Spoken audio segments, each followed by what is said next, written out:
20년의 대미를 장식할 지상 최대 발로란트 e스포츠 대회 발로란트 퍼스트 스트라이크 코리아. 치열했던 3일간의 본선을 지나 이제 그 대망의 결승전만을 남겨놓고 있습니다.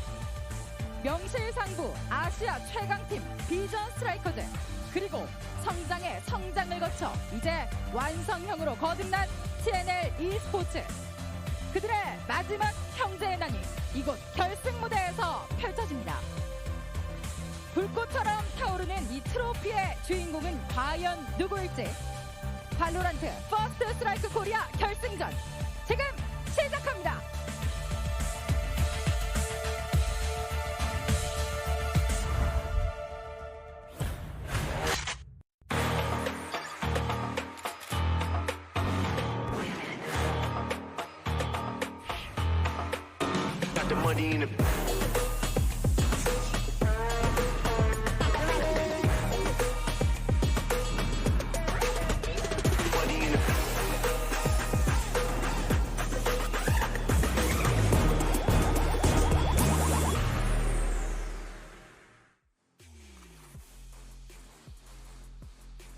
Welcome everybody to the VALORANT First Strike Korea Grand Finals. We got Vision Strikers up against TNL, their former sister team, going head-to-head in one best-of-5 to decide who is going to be the first winner of the major tournament here in Korea. It's me, Valdez, with, of course, Wolf.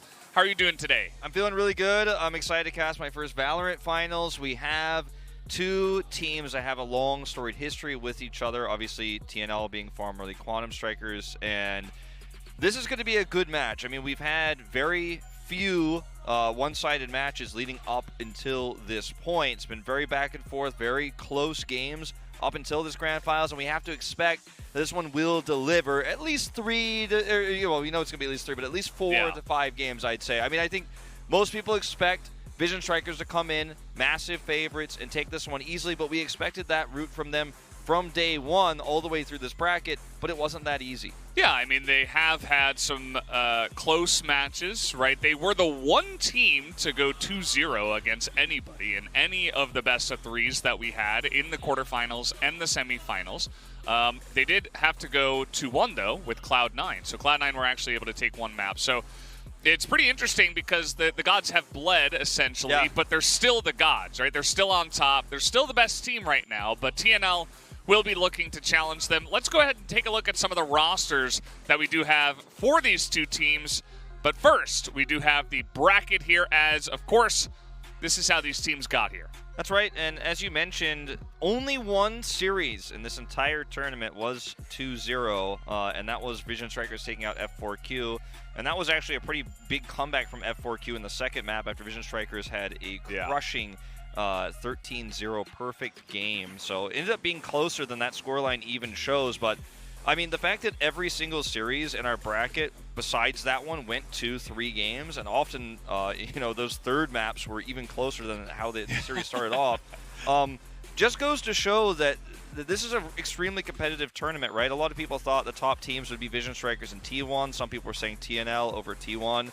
T1 got eliminated in the first round. And, you know, Ong Dark Horse proved to be quite the dark horse. Almost made it to the finals. A lot of people would say they probably threw their lead yesterday and choked a little bit. Didn't make it here to this finals today.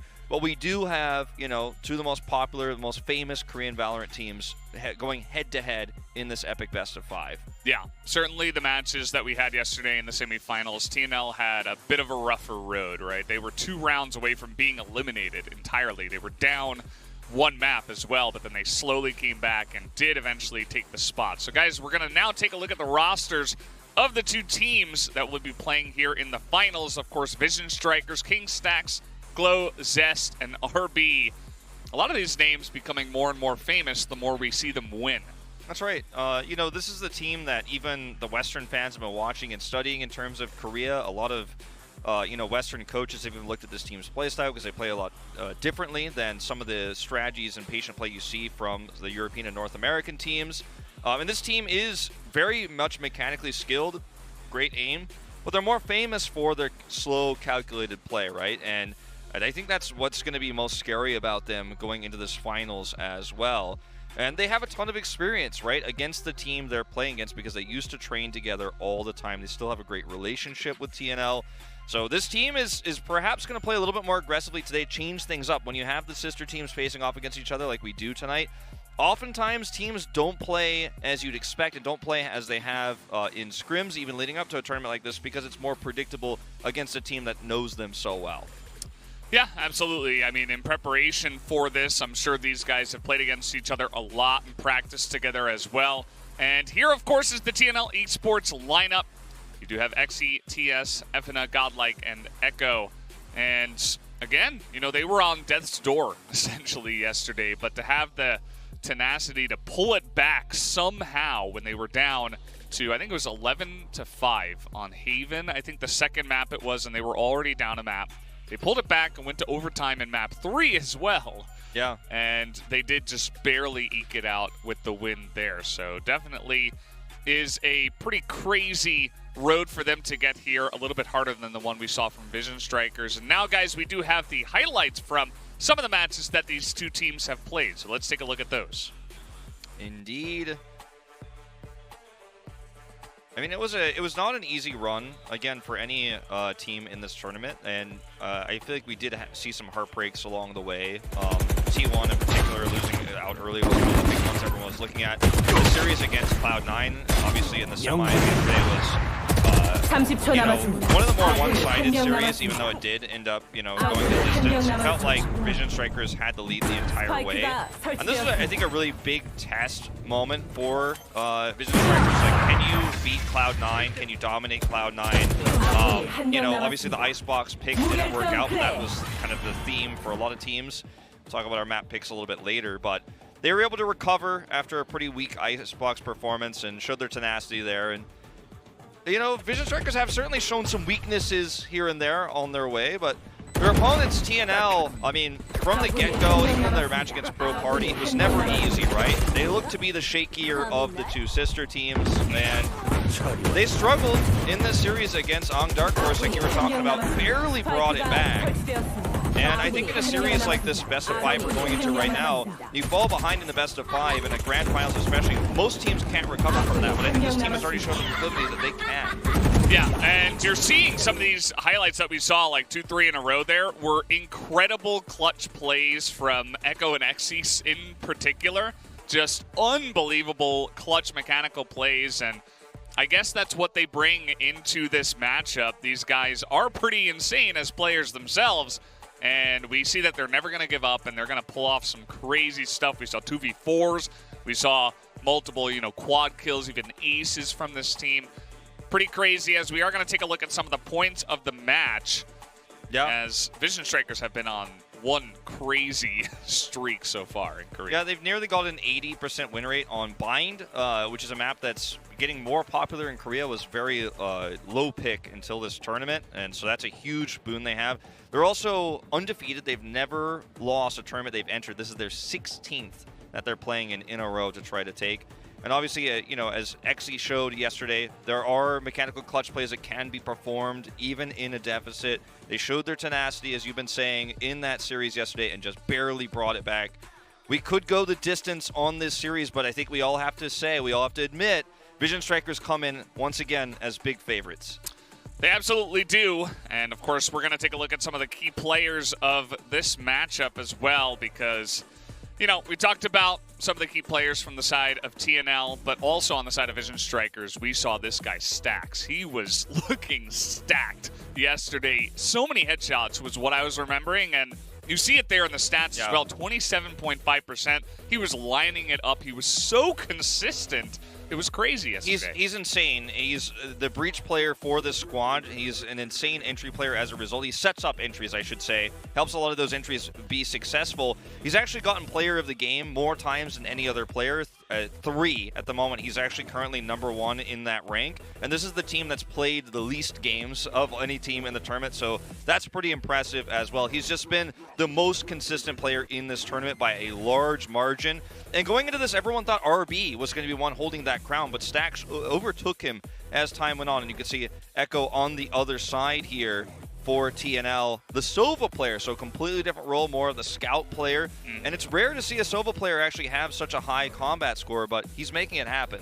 Yeah, he's been really consistent himself as well. Obviously, the stats aren't going to be quite as impressive, especially because the match that they had yesterday was so close. So, you know, the KDA, maybe don't look at this.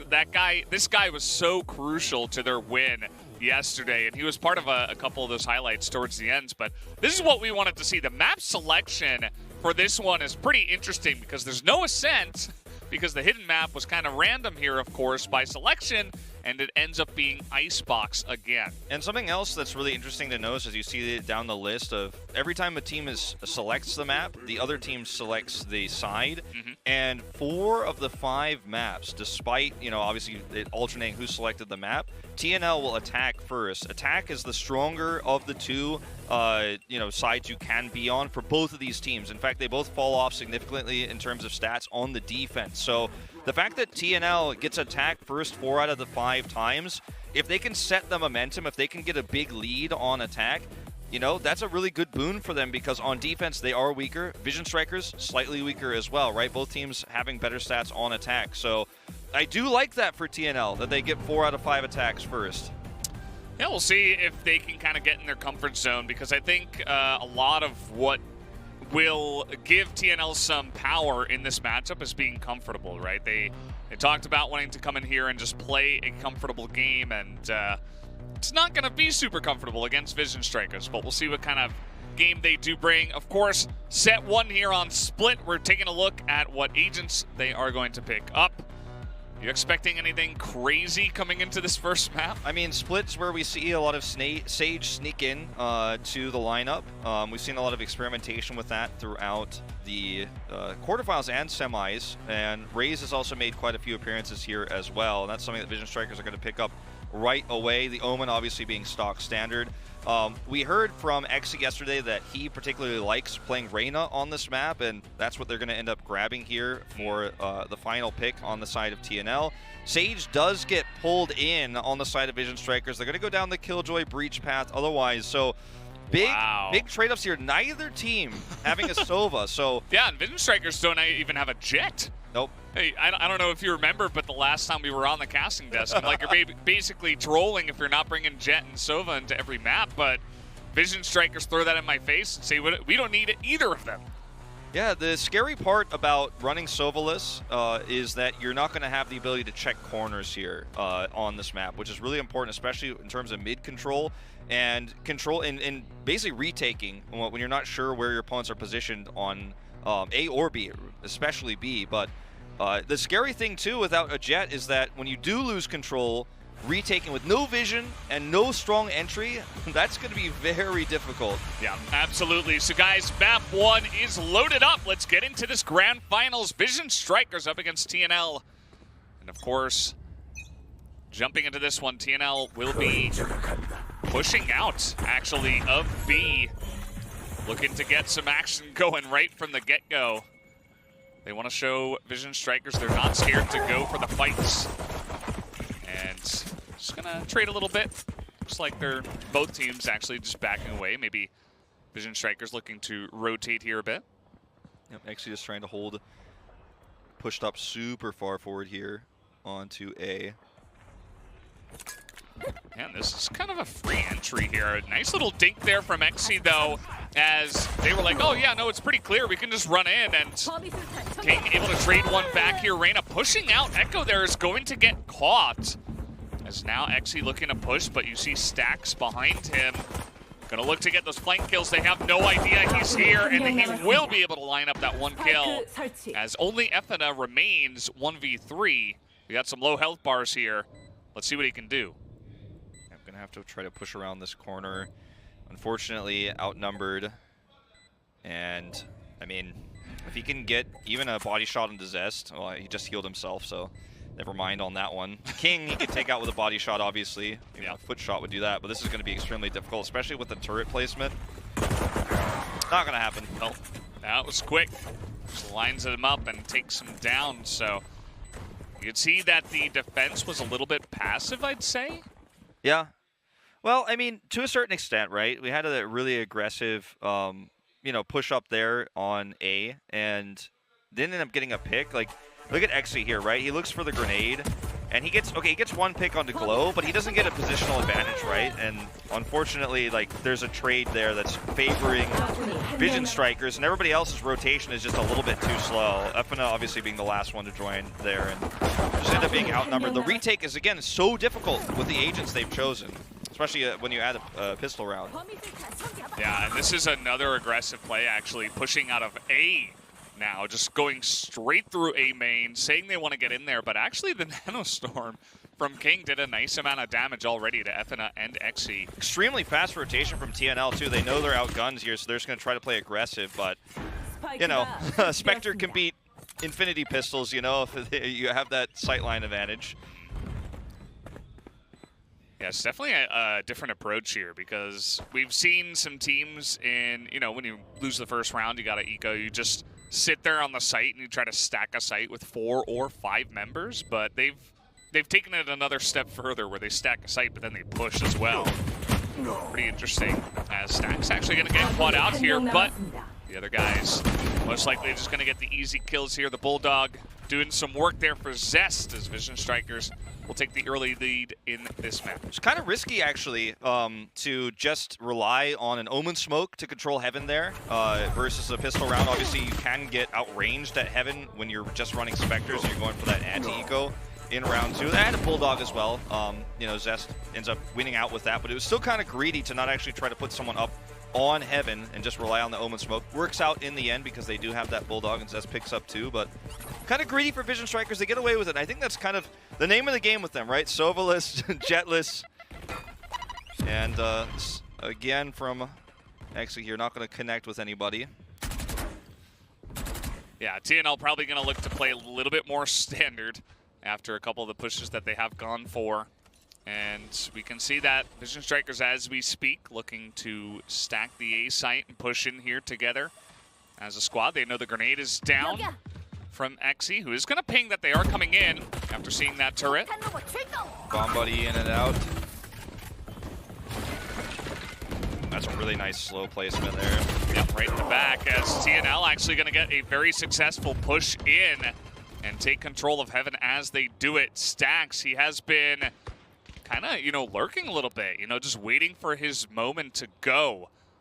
And we'll see if they even expect him to come in here, as the perfect timing on the Cloudburst as he was looking to push in. Yeah, it's a little bit exposed here, so it'd be scary to try to push through with that. Stacks was hoping he would. Oh, trades it. Pretty sick shots there from Stacks, and that wasn't even a headshot. As pushing in now, RB is going to get overwhelmed, and Stacks says, well, I don't want anything to do with this. I'm gonna look to push towards B. This could actually extremely fast. If he wins this trade, they could actually win, or this duel rather. This could actually win them the round. He wins it. Okay, he's gonna get the one. He's very low. He's gonna get a better gun. Yeah. Well, we'll see what he can do here.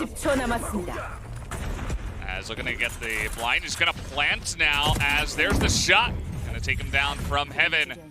And 2-1, TNL going to get a nice little win there on the defense. That was actually the perfect way to rotate to go to Heaven. A lot of players would have gone behind Stacks in that situation, actually, to try to make sure that that he's kind of cut off, like in a sandwich situation, but it allows Stacks to take 2 kind of 1v1 fights, and he did end up winning that first one right against Jet, but taking Heaven means that he can't plant at that timing, so positioning of Echo here is like, okay, there's no, you have to plant now where I can shoot you, so either you don't plant and I win, or you plant and I win. So taking Heaven instead of rotating behind him, I think, was absolutely the best play there. Finally, when TNL just don't push down one of the, the mains, they just are able to hold on a push that was on A that kind of failed. It was a nice little rotation there afterwards to make the most of a wonky situation for Stacks, but still a round win here for TNL. As does look like we have mostly a full buy. TS with his ultimate available here. They haven't used any utility on B yet, and it looked like they might try to smoke and then rotate A, but they're not even going to show any utility. In fact, they're going to go ahead and smoke mid and start making that mid push, and that gives them options here. You can see the Killjoy King rotating back towards mid as well, potentially here, to try to decide if they can get a pick mid, which side they're going to push for. This is one of the weaknesses, again, of having no Sova. This is where you'd love to owl. You'd love to get some information about how many are stacked on B, but you just can't glean that info right now, so you have to play slow. Or, you know, Jet to enter, right? And throw down a cloud burst, dive in, get a lot of information by being in their face and taking a lot of the shots away, but they just don't have those attacking potentials here. As waiting in the smoke, Echo is just going to lock him down. A couple easy kills. King only gets one. Showstopper here from X. He's looking for the kill, but it is just going to be Avina who takes it in the end, and a pretty easy win there from TNL. And I'm glad you pointed out the agents problem, because it does seem to be affecting them a little bit here on the attack. I think their defense is going to be extremely strong with the agent lineup that VS has taken, but so far, TNL have been shutting this down. This is actually, again, I want to highlight this. This is actually the worst map in terms of defense win rate for Vision Strikers. Of all the maps, their defense is weaker than their attack, but this is their worst map in terms of defense win rate. To have a weak attack like this because of the agent pool they've selected could really come back to bite them if they can't turn that attack around, and it is now tied up, of course. There's King dead. Yeah, pretty easy push here onto the B side. As Stacks, though, with a double kill with the Frenzy. This guy is looking to try to carry his team pretty hard. He got a Phantom, too, so now he can actually challenge God. Like, it's not going to be easy. And he's actually just, he's looking to get close here. And there it is, a triple from Stacks already. He's so low, but he gets so much value every single time. They just didn't expect him to go that quick to the zip line. Easy peasy. Now they get a plant in a 2v2. It's an eco round. Yeah, this is just mechanical outplay straight up here, Valdez. I mean, double kill with the Frenzy to pick a Phantom. Insta headshot. Now they've got both chokes controlled. Look at the positioning here. They're just going to hold the sight line. Stacks is the bait, and then RB's got health, so he can actually, you know, get a good trade and stay alive. TS going to look to peek here. He's going to get Stacks, but there it is. RB, one-on-one. Knows he's in the corner. Echo's going to be looking for it, but he gets headshot, and the thrifty win from Playzilla. Wow.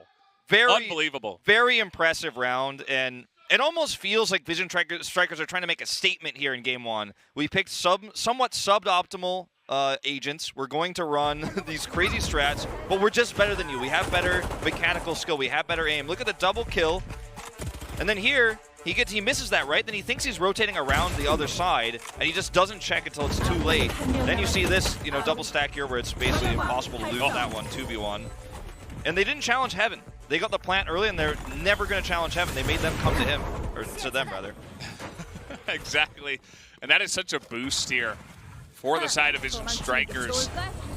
As, okay, we're going to be looking to put down the aggressive Killjoy ultimate. Going to look to push them off the site, gain control of B. And this importantly includes Heaven with the ultimate, so they can't just sit on Heaven either. And they're going to get that free plant down with the Sage Wall we've seen many times. Nice little drop down from Xe. Make that a double snipe from TS from the top. And now it's all of a sudden a 2-on-5. As this has been a fantastic retake here from TNL. Only Glow remains. And it doesn't look like there's much time for him to get anything done. He's just going to go ahead and save. That will be TNL getting the really clean retake. Yeah, there's just no way Glow can challenge this. There's a nice lockdown approach, and then they had the Sage Wall. They also had Rolling Thunder, so Stacks could have used that to actually control Heaven as well for a big push. They just didn't see Xe dropping down at that angle. It was a blind spot he found. He was able to pick up 2 kills, and then from there out, you just can't win that fight. You don't want to commit any more ultimates. You know, you don't want to commit the Rolling Thunder. It's just not going to change the tide of the battle and get the save and get out. But it was a nice play by Vision Strikers, but it was a little bit obvious, right? Like, once you do that, you know, there's no thinking involved after that. You just kind of have to take Heaven. And that was a nice play from Xe. Speaking of which, just getting pretty aggressive here. As he was the one playing Reyna yesterday, but he's actually playing the Raze today. Yep. A little bit of a mix-up here. They're looking to pressure this, and that's going to be a fantastic entry on a TS who was just caught out there. Yeah, and that's the operator down as well. Not going to pick it up, actually. but that really opens up that sight line for A. So this could be a rotation to A, and that's exactly what's happening. You can see Glow and Stax kind of making that long rotation through attacker spawns. Stax checks Ramen first on his way around. Ooh, RB having a little bit of trouble entering here. Doesn't get much damage done. Oh no, this could be a bad... Okay. Yep. Bad time to turn around. Yeah. Just kind of just left himself in no man's land. And King has been controlling Heaven here of the A site really, really well. After that entry, nice little flank here from Echo. You see both players from TNL. Nice turret placement here as well to stop that rotation. It's going to force a teleport here from Glow. Now actually going to go ahead and cancel, trying to get in there and stop the spike defuse, but they cannot, as TNL are going to be able to just barely get that, even though they both die. It does not matter as they win the round. Yeah, the turret there meant that if he teleports like that, then he's going to have, he's going to have another flank angle, and then they have that Heaven or window, whatever you want to call it, covered by the turret, but cancels it, as you say. It was a great start, actually, here for Vision Strikers, and then they obviously had the very fast rotation. I really liked how they decided to try to wrap this up on A, but the finish there was basically clean, just based on the position that they had, right? They got the site quickly. Slow rotation from TNL. All right, TNL looking to push up mid. They've been doing a bunch of these pushes here in this map. They haven't always worked, as you do lose a lot of positioning elsewhere on the map, but they will gain themselves a kill. Zarbi is going to be forced out of sewers. Zest had res too, so that's actually a really unfortunate loss that he is the one they sent solo to die. But now they have the numbers advantage on A. It's a complete misread again from TNL. Yeah. And that's going to be a free plant. Nice little leer there. Echo going to get another kill now. So the spike is down, but it's 3-on-5. Going to get some blinds in. Glow just trying to hold this back area. And he will be able to hold that angle with King. But that's going to be the snipe on the Stacks. Is now Glow. He's the only one left available. Gets the one headshot. Still 1-on-2. With some time to go. And that's going to do it. The knives come out as the Blade Storm will mean the kill, and another round win here for TNL. Yeah, I really like how Afina went for the kind of ninja defuse that forced the Rolling Thunder to be used early, and it forced them off of the spike temporarily, but that was utility they probably would have liked to have when they actually tried to push for the retake there. It just didn't happen, so it's unfortunate the sightline they had to take. You can see it here on the mini-map. When the spike is like that, you're in an awkward spot no matter which way you look at it, to try to get to actually defend it, because you've moved away from spike sightline, so you can't just stop the defuse. You have to use utility to do so, and they obviously only had that Rolling Thunder to do so. TNL taking a pretty comfortable lead. I'm going to keep highlighting it every now and then, but attackers favored for both of these teams on this map. Defense a little bit on the weaker side, especially for Vision Strikers. Yeah, absolutely. And the agent choice, once again, RB has not been looking as comfortable on the Raze compared to the Jet that we normally see him on. Zest is, he has played Sage in the past, but he is more of a Sova player as well. So just mixing that one up there. And we'll have to wait and see how this does go down. Vision Strikers going for a bit of a half eco. Kind of gone Sheriffs and Light Armor, and that's going to do nothing against the Operator here, as here comes the push.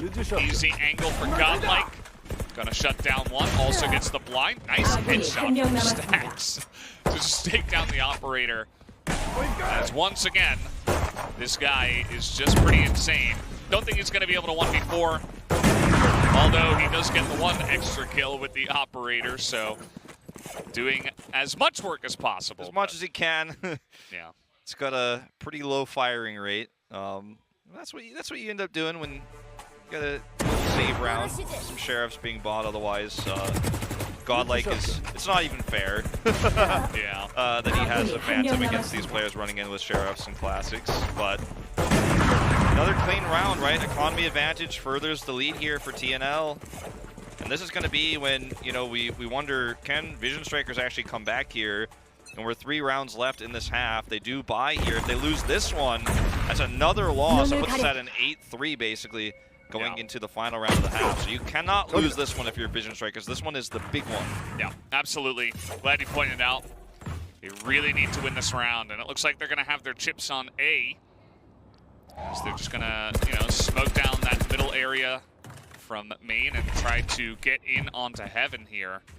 I'd love to see them be aggressive. They have that Resurrect available.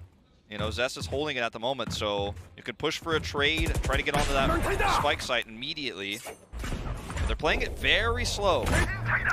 And this always gives time for the defending team to get into position. So we'll see how this works out for them. Epidon has got the angle, but he gets headshot there by King.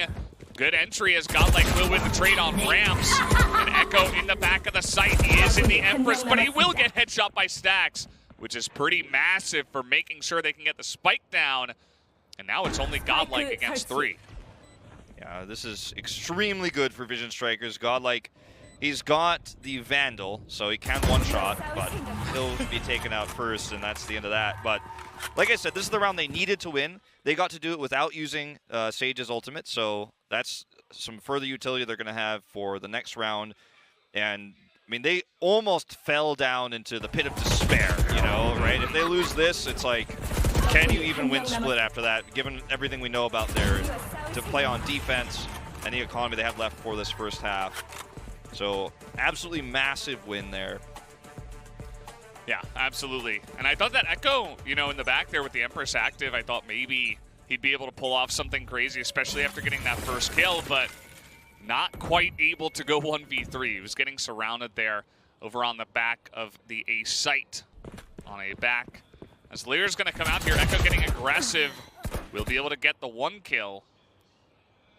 There was a double stack on the B push here, which might pull, it's actually pulling Athena to B right now, but they're clearly going to go for an A push. The problem is the TS has that off line of sight on A. Nice little grenade chip here. Using a lot of utility here. They're looking to push in, and that is just way too aggressive. Nice shot from Godlike at least, but as you mentioned, the entry is really on A, and nobody is here. There's only 2 guys left. They got totally faked out. And this is actually a nasty attempt to retake here with Athena. It's a really bad angle for him to try to enter from. Yeah, they're kind of going in together. They don't have confidence to push onto tower and try to take that. Blinds traded. Yeah, there's going to be the 1, there's the 2. Stax lines him up and takes him down. Currently on top of the standings, and he's looking to try to push his team to that 6-6 at the halftime. You love to see moments like that too at the very end where both players are putting their blinds in the exact same place without having any vision of where the other is. Just shows that they both know this is exactly how it is, almost as if it's a game of chess with the Grandmaster. They've played this opening 1,000 times. But Stax is blind to second and actually hits as he's blinded himself. So his vulnerable moment ends as the vulnerability of his opponent. In this case, Athena is coming through and he ends up getting the better end of the deal. And now we're looking at almost a tied up first half here. If Vision Strikers can push this with their money advantage right now, you can see that Tnl a little bit hurting right now. Actually's got a Guardian. Yeah. Imagine the difference if Vision Strikers had won that, or lost that 1 buy round, as you mentioned. I mean, they would be so far behind, but TNL, they did get dominated there as the push is coming in. We got a showstopper at the ready for RB. He's going to hit his own Sage's wall. A little bit anti-synergy there. Oops, I suppose. RB goes down around the corner. Epina lines up 3. He's going to make it 4. The retake is real. And you see that the Omen Glow is over in sewers. Yeah, it's half. They're going to let him go. Oh, I thought they were going to let him go. He's like, give me the ace. Well, he is going to die. They didn't give it to him, but they end up killing him. It doesn't matter, that's the half. Yeah, that was actually really sloppy from Vision Strikers. They clearly had a plan to use the wall to set up a choke for the showstopper to come through, but the execution not only wasted the showstopper, but also destroyed the wall. So while all that was happening, they had to use more utility in the choke, and that's when you see the big flank come through with the Spectre. Yeah. He just comes from an angle they're not ready for. I think the composition of Vision Strikers is not doing them any favors in terms of when things get shaky, like their opening plans and their fake outs have been great, right? pushing, using utility on A, rotating to B, or vice versa. That's been great. But when things don't go to plan, when things go longer, when things get extended, those are the times where you're missing the Sova Owl, right? You're missing the Sova Recon Bolt. You're missing any sort of utility to gain information. At that point, it feels like they're often guessing. And TNL obviously lacking some of that information as well, but they have a Jet, they have stronger entry. Jet's also another economy cheating agent as well, because she could use her ultimate with a pistol, you know, to save some money to then buy operators. We saw that a little bit there from TNL. And I worry for Vision Strikers because they are weaker on defense. It's the worst map of defense in the pool. And that doesn't always mean anything, right? I mean, it's just stats, but gotta mention it. Yeah, we'll see how pertinent those stats are as we will be moving into the halftime swap.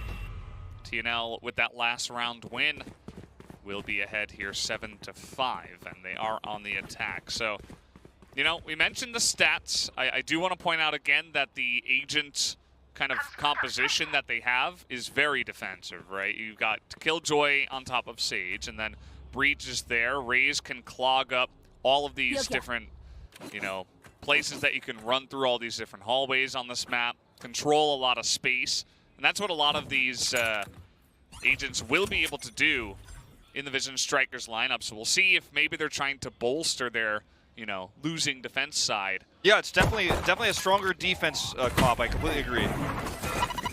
It's okay. Grenade gonna come in here, but not able to get too much stun. Some killing as well. They're getting aggressive on the Reyna. That's gonna be the first kill going to RB as the push will come in. King on the back of the site. They'll be able to line up a couple. Looking down for the blinds. Nice paranoia. Good teamwork there as the Frenzy Breach is not going to get the kill onto King. And that will be the first round given over to Vision Strikers. That was actually an insane outplay by King as well in that situation. Gets blinded, survives, strafes around the box for just a little bit longer. He's at like, what, 25 health. Blind ends, gets the headshot right in the face. And ends up trading that out. I keep saying trading, I mean dueling that out. When I say trading like that, because obviously they're trading blows, but I don't mean that they traded in the kill feed. But yeah, it ends up being a really, really nice fight for him. An extremely mechanical outplay there. Okay. Just casually, you know, let's spam through the smoke, and seems like we'll get the kill. The push is coming up here from mid to B heaven, but again, you've got walls, you've got slows, smokes come out from the Omen, and it's not going to be easy or simple to push anywhere on this map going up against this lineup. Yeah, and there's a lot of indecisiveness. Again, you know, for the same reasons we talked about before, this is where you don't have much of a way to get vision here, and you're kind of trying to fake it out and draw attention to B, rotating back. Now you can see Godlike's going to pick up the spike. And it looks like he's going to stick with this sort of mid-push right now. They're trying to get control of Heaven. The problem is there's an ice wall there. And if they break it, obviously that's going to give a lot of information over to the side of Vision Strikers. So they're going to have to take a risk. It's a save round, right? So it's nothing crazy. But they're going to try to use this high ground here. And, well, yeah, I mean, XC is at least able to get that headshot, but the push has been thwarted, essentially, as XC now trying to get on in will be taken down. Ends up getting stacks on his way out. So. Remember, too, Valdez, like, remember when I said this on the first round, the first pistol round, I was like, oh, it's pretty risky. They just relied on an Omen smoke there because the pistols come on the high ground and they can actually win that range. They didn't. They actually kept Zest up there this time, Vision Strikers on their defense. And he's here to catch this, right? This is a really common rotation on this map when you're running pistols, because this is the one place you can outrange a Spectre, right? Is force that Heaven trade and then get that high ground. Yeah, especially with these Sheriffs. Look for some headshots, you know, you never know what's going to happen. As now we do have the buys coming out from TNL, whereas still on the side of Vision Strikers, you know, they're kind of in that half buy scenario, where they got 4 Spectres, it looks like, and 1 Stinger. Yeah, the anti-ecos, as you like to call it. Not a complete full buy for TNL. Godlike actually taking a Spectre, but obviously still very expensive. If you lose this one, you're going to be behind. Godlike will be slightly less behind, but still behind. Yeah. You'll wish he had that firepower for this round. Yep. It's the one you got to win, as it looks like the push will be coming in towards A. Got the Killjoy set up here. Raze on top of Tower, just looking to hold down ramps. But the push kind of simply coming in. Going to be spotted now. As King will be calling for help. RB from the top, just going to get headshot by TS. So now they are entirely on the site and should be able to get this plant pretty simply. Yeah, really nice leer coming out from Echo instantly as well, as soon as they're seen. And the retake here is going to have to be a four-man rush through a smoke, so you know how well that usually goes. Oh, and they're going right now. They're just running in through back. King gonna line up one, make it two. TS on the site trying to do his best. Exy as well, doing some great work as TS as well gonna get in the back there. Epina picks up the final kill. And that will be the stoppage there. They're running through the smoke, didn't work out this time. Yeah, it's pretty common in Korean FPS games to count down when you're trying to make a big rush play like this. You know, 3, 2, 1. And sometimes they'll even say the number thing was 3, 2, 1 to run in like this. It actually ended up being more successful than I thought it would be to just rush through one doorway through a smoke. I just don't think TNL was expecting them. Are they crazy enough to do that? So ended up getting some entry kills as they try to go for the retake, but obviously inferior positioning, so TNL takes the win there. Yeah, they got flanked super easily around the backside, as now we're just running in. Again, TNL, they have a jet, so this is what I was talking about. It makes it so much easier to take control of, you know, the heaven, just the middle area. It's funny though, you know, Vision Strikers gave him it. They were like, okay, you take it, we're fine. And then they're like, actually, you know, never mind. We'll just back away and go A again, I suppose. Yeah, it looks like that's the game plan here. Once again, going to be a setup with RB and King on the defense, but this time RB has the operator sightline, so they can't actually take this the same way. If they're expecting King to be up on heaven again, he's not. They see now it was a really nice peek coming through from Echo to try to bait that shot. Now it's smoked, so he's going to have to expose himself. So the jet there taking a bit of damage. TS actually going to be taken down here by King, who had the angle from the back of sight. Glow kind of holding down this this bottom area. Looking to see if anyone actually pushes in. 30초 남았습니다. Nice little exit snipe as they're trying to run away. And it just feels like TNL are bleeding members at this moment in time. This is actually a really nice hold from Vision Strike, all things considered. And it's going to be a nice little catch here from Godlike. Very smart move to check that, make sure there was no one coming that way to rotate. And it's kind of a race here. The smoke doesn't fully cover the exit here. They got a plant right now. And they will be able to start the plant on time, just barely. As it looks like that will be the end of that round. Actually, it does get denied as everybody gets taken out. That was a really nice, that was actually, I think, one of our best rounds we've had so far in this first map. Like, both teams played that almost perfectly. We had the smoke early to deny, you know, the snipes coming through there from RB. At first, they thought they were safe, he pushed forward, and then, you know, it was a 3v4. They've got to go for a longer rotation. You see Stacks actually take out Glow, because he's like, okay, someone might be rotating through here to take the faster rotate, push to the point. It's being a really close fight there in the end. That might be the magnet board, you know, I'm calling it now. You're giving them the signal. Magnet signal. Or 16 rather, I guess. Yeah. Well, we had some shenanigans over at the B hallway there. As the push has come in here. Up onto A tower at this point in time. They have taken control, but King is in the corner. Looking to just take out Echo, but he gets taken out first. Echo just going to back away after that, looking to rotate back to mid. Although his team is currently planting on the A site as we speak. Exy going to be able to take out Stacks here. Over on the ramps. That's actually rough. He might consider popping Empress here if he really wants to push it. Oh man, Glow's getting so much value right now. They're trying to push him so hard. And they're just being denied one after another. That's 2 kills already. But Echo is going to put him down. And RB, the last one remaining, make that a quadra for Echo, who will take the lead here for TNL 9-8. It was really risky what Echo was doing there. He's making a ton of noise too. I think the idea was to try to draw Glow's attention away so someone could actually take him out from the site, but he ends up doing it himself. Doesn't actually have to pop Empress. But that was actually really scary for a second there. You give an operator time to fire on cooldown, and he has line of sight. It's a good player. He is going to do a lot with that. So almost a turnaround there, but TNL with a 9-8 lead. First map already very, very back and forth. Absolutely. And we see that on the side of Vision Strikers, it's pretty much a full save. I mean, we have 3 classics here. I think the total cred spent was like 2,200. So really not much of anything. Just buying some abilities. Yeah, we got a Sheriff and a Bucky. It's an eco round for sure.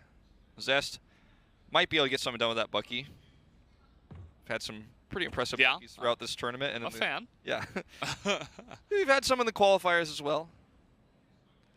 Showstopper not really necessary here, I don't think, to try to enter onto the point, but he certainly could use it. There's no ranged weapons to deny him unless they get that insane pistol shot midair. All right, they're actually going to use the Rolling Thunder onto A just to allow TS to move in here. And there's that Bucky kill, actually. Down in the sewers, he was alone, just in a weird spot there. This is going to leave B available and open. This is actually a really risky play. This has not been a clean entry, as they're actually going to use the res here. They want to go for the retake. I don't know about this one. That's very expensive for what little value it's probably going to give you. Yeah, I mean, RB was probably calling, hey, I did a bunch of damage, but, I mean, you're still on a classic. Yeah, no one's on Heaven. Oh. That shouldn't happen. He was an Empress, too. He wasn't able to get that kill. This should not happen. The rest of his team, though, should be able to lock it down, I suppose, as trying to do his best here, Zest, but he's not going to be able to do much. As, again, very expensive to try to force that retake. Yeah, I think they were able to identify there's no one on Heaven. You know, they picked up a Bulldog. I'm not sure if the Bulldog was picked up before the res or not, but if you do have a Bulldog on high ground, you know, you feel pretty comfortable that you might make it happen. He drops down, trades it obviously, but in this situation it's 2v1. So Glow was also hiding. Or not Glow, sorry, Apina was also hiding. Yeah. So there's not a lot you can do in that situation. Okay, this is yeah. Reaching. We're reaching, RB. RB's angry, and you know what? He's gonna miss. I thought I did actually, but it didn't.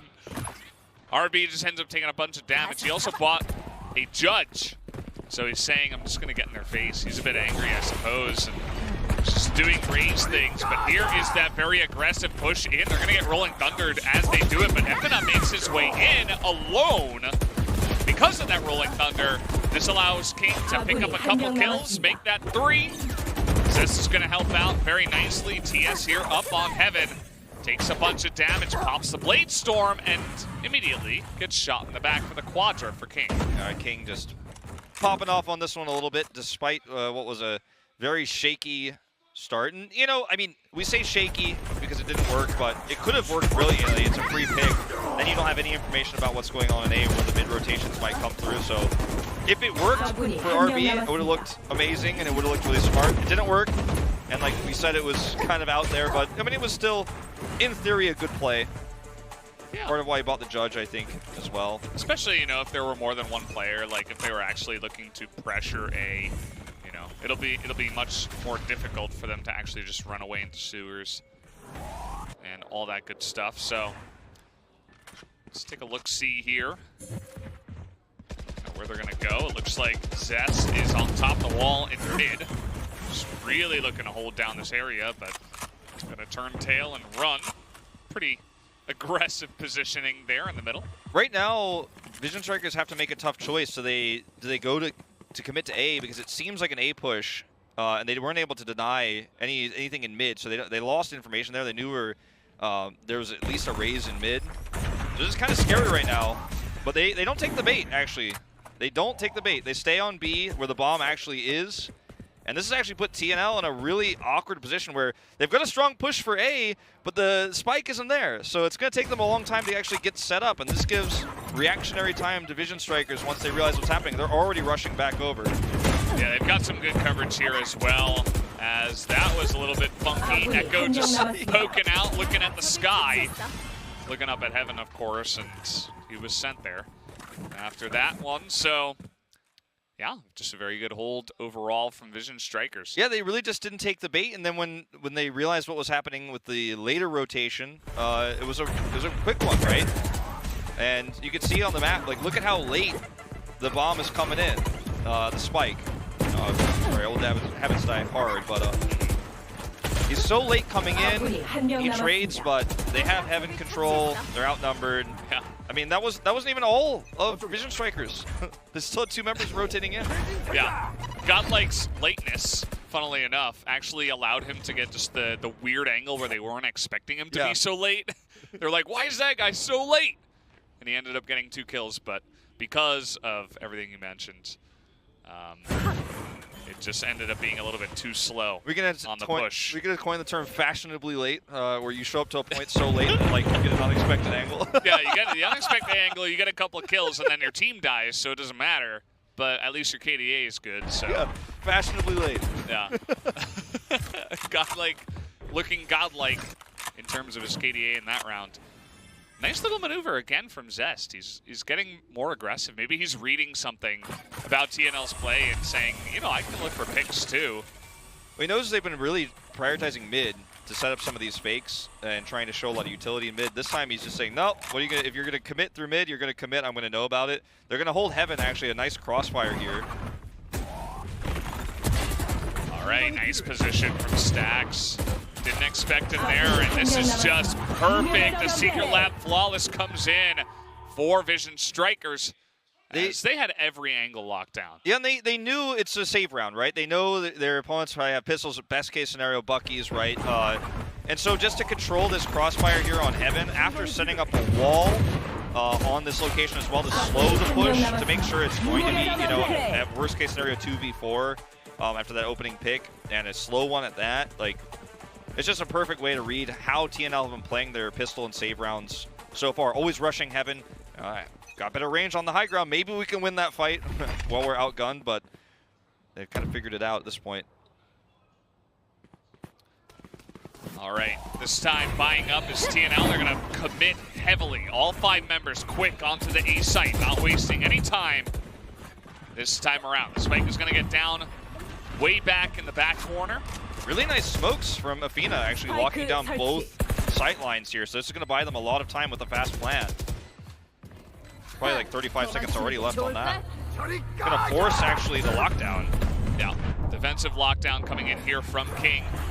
Going to throw that one down as they are pushing in right now, but RB going to be able to lock the 2 of them down with some kills. And the rest of them just getting owned by that ultimate. Look at them in the corner just getting knifed right now. Stacks and King saying, get the hell out of our place here. It's very easy as they committed. Yeah, when you have a lockdown, you have 2 choices, right? A defensive lockdown forces the attacking team to give the retake, or they have to win the fight before lockdown activates. They took the latter. They tried to take the fight. It ends up being a poor trade for them. As you can see, RB actually picks 2 when they rush in. And then they're trying to get out of the lockdown, but they can't. So once they're disabled, it's just 3 knife kills. The round is over. Spike's already being defused by RB. So really nice ultimate from King. And TNL, they took the risky play, but this puts them now on a really, really awkward round where if they lose it, it's over. They have to buy. Yeah. That was the round they needed to win, and it was just perfectly defensively set up there on the retake from Vision Strikers. King is the obvious player of the game here in this one. He's got the best KDA. He has just been an unbelievable killjoy in this map, and that's even with Stacks playing, and that guy has been playing really well as well, so it's good stuff. See what TNL can do. Can they actually win 2 rounds in a row with a kind of damaged economy at this point? It's going to be hard. I mean, no way to sugarcoat this. Godlike's got a Spectre, and he's playing the expendable breach at the moment right now. Look at the Sage position. Zest can wall them if he sees any sort of B push, or sorry, any sort of mid push, and he just drops it down now. They've got a smoke here on B, so B is basically, it's impossible right now. So they either have to rotate A or wait, and it's lose-lose. You know, 40 seconds on the clock. That's going to drop down to 35 when that smoke's gone.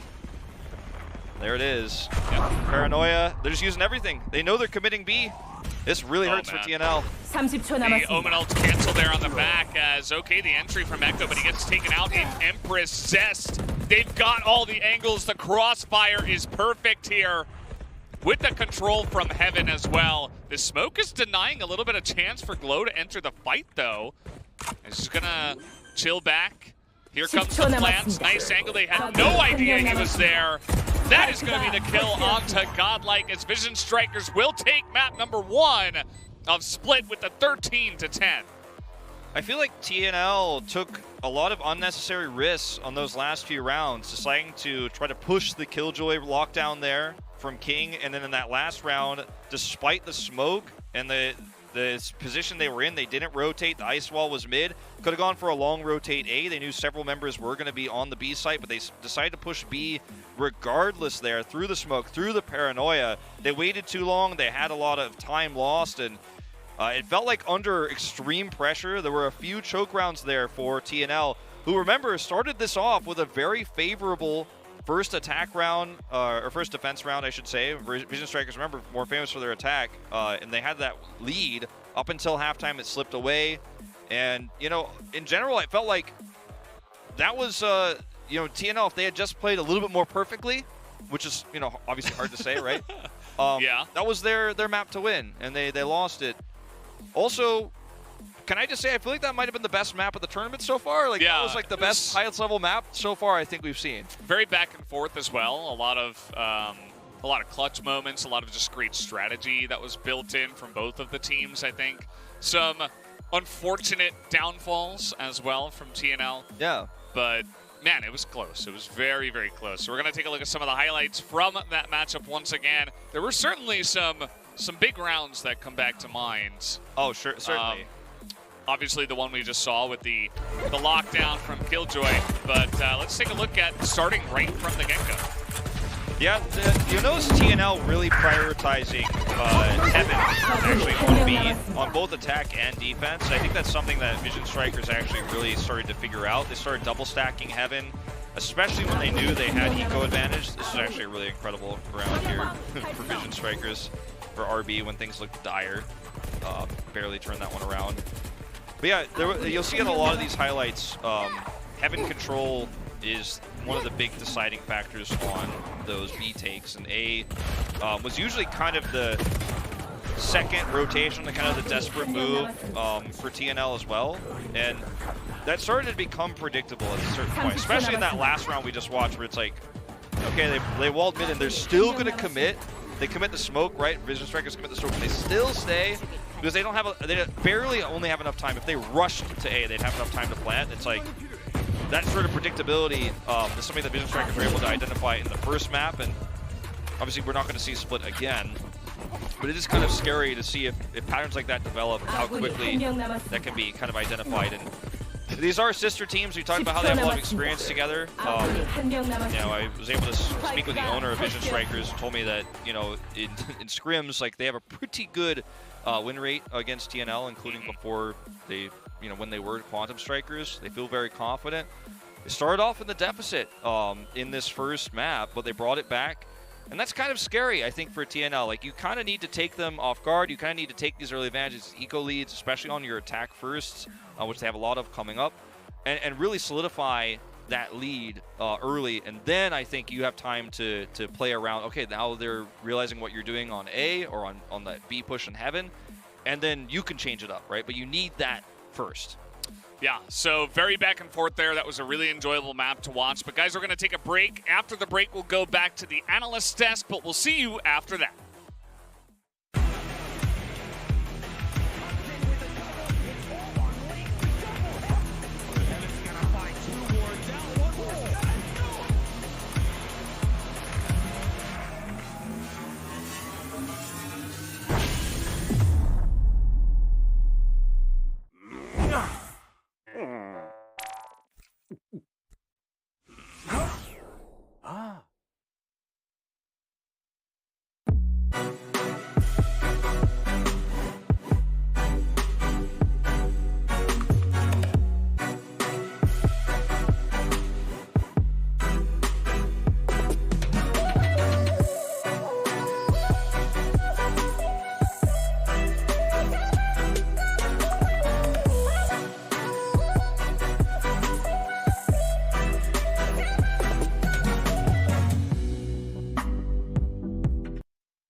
All right, welcome back, guys. It's time for our analyst desk. I'm Achilleos, back hosting alongside Paper Thin, and of course, Ending Life, our mainstay here on the analyst desk. Guys, what do you think about that first round? Vision Strikers able to take the first map in the series versus TNL. I'm gonna be honest, I thought TNL was gonna have this first map because they had such a, not a great start, but they had a solid start, starting off in the first half, and then they started to falter a little bit in the second half, and we did see those 2 knife kills come through with the Killjoy ultimate landing, so it was an amazing map overall. It was enjoyable. Yeah, it was really good. I mean, you're seeing a lot of the high skill plays from these players, particularly players like Stax and Echo. We saw some really crazy stuff. Glow as well, even having some big moments in here. But I think overall it wasn't kind of that normal, slow, like clean, you know, well-placed games that we're used to from these 2 teams. It was both of them kind of trying different stuff with their lineups, particularly Vision Strikers, and it felt like things were a lot more chaotic than usual. Yeah, I felt like these guys kind of got down and dirty, but of course these 2 teams in particular are going to be very familiar with each other, previously being sister organizations, so they are extremely familiar with each other. They scrim each other a lot to get ready for this tournament, so you know, that will amplify the pace of the game like we saw here in this series. I mean, Wolf and Valdez both saying that they think that this might have been maybe the best map that we've had so far in the tournament. What are your thoughts on that? Well, like we just said, I never would have thought that TNL had a chance against Vision Strikers, like if it were like, you know, a couple weeks ago. But seeing the first half of seeing how the TNL like kind of performed and kind of changing things up, but still making it work and getting a couple more rounds in the first half, like I was like, all right, so this grand final is actually gonna be worth watching. It's not gonna be a 3-0 stomp. So, you know, I'm excited for that.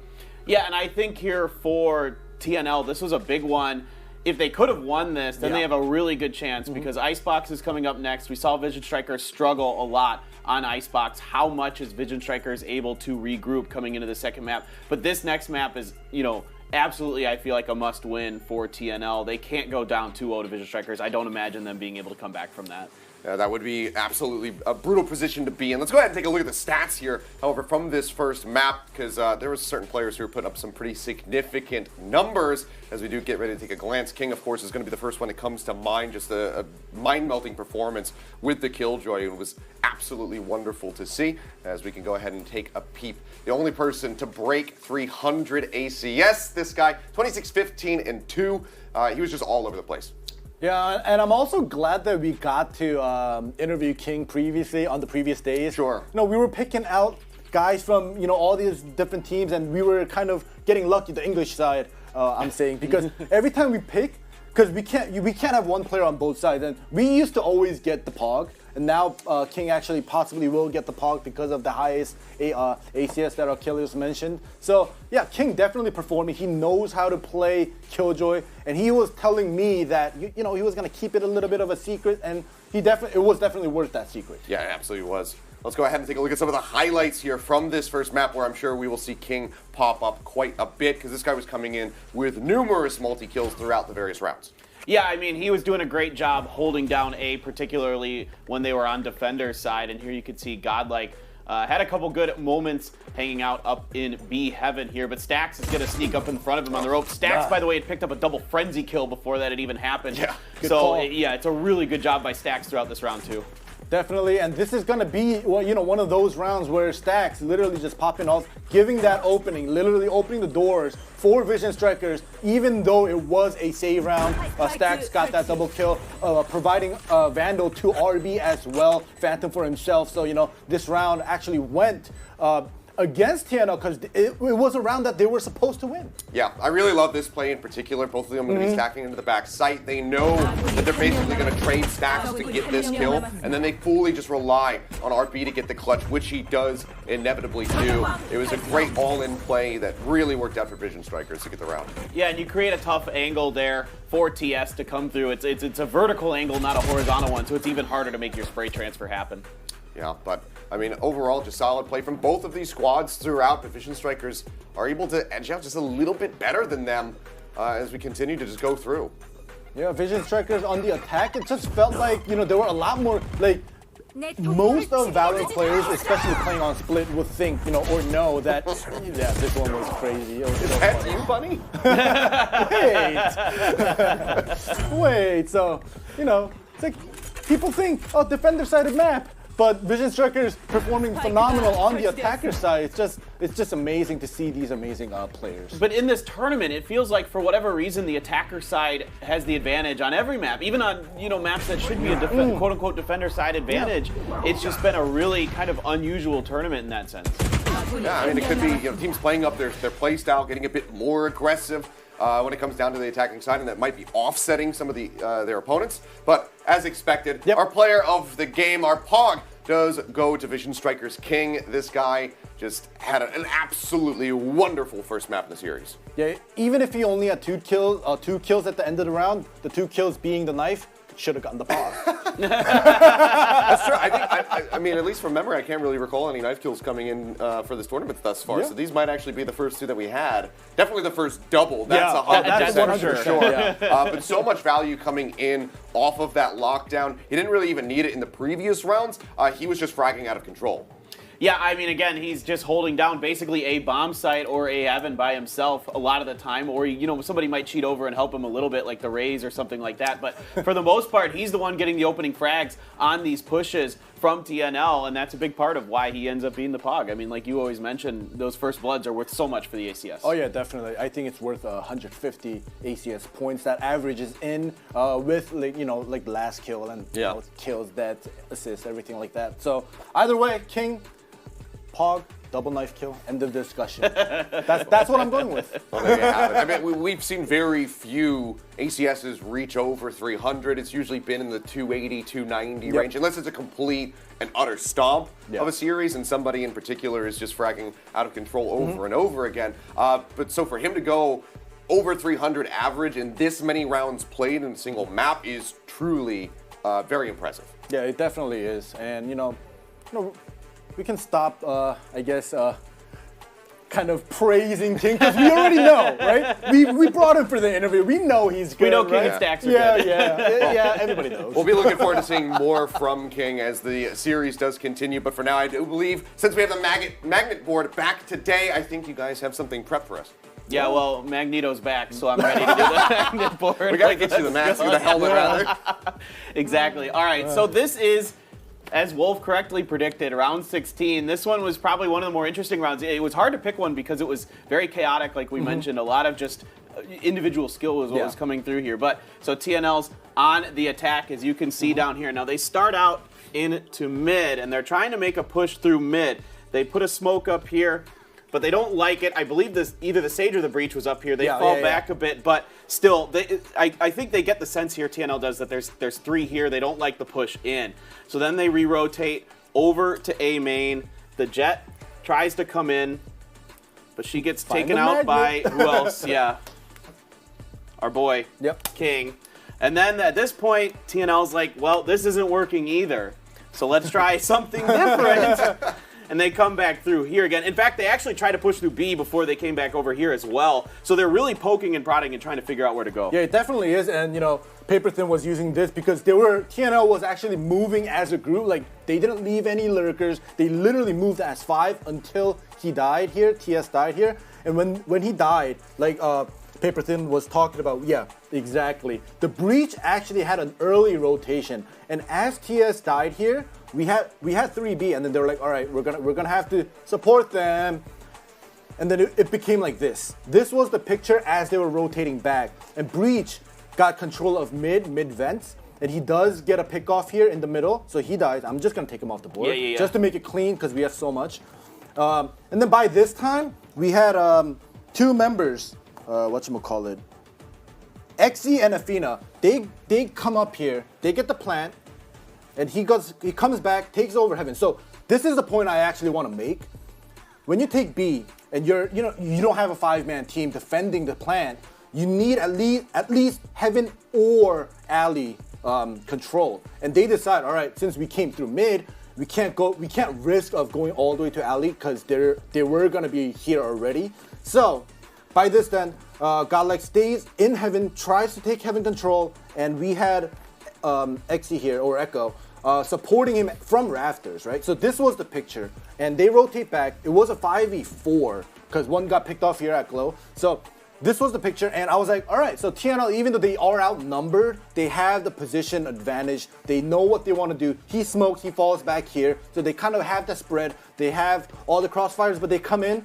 Vision Strikers know, they take control of Heaven, they get rid of him, and they come in at the same time as a 4-man, and that's that. So TNL did the right thing, but Vision Strikers knew what they were going to do. Yeah, it's just a good chess match between the two teams throughout the round. Yeah, I mean, chaos everywhere else, but at least we get the chess match there in that particular round. But that's map 1 out of the way. There's still plenty more to be played in this best-of-5 series. Vision Strikers start off 1-0. Let's see if TNL can answer back and tie up the set with map number 2. So casters, take it away.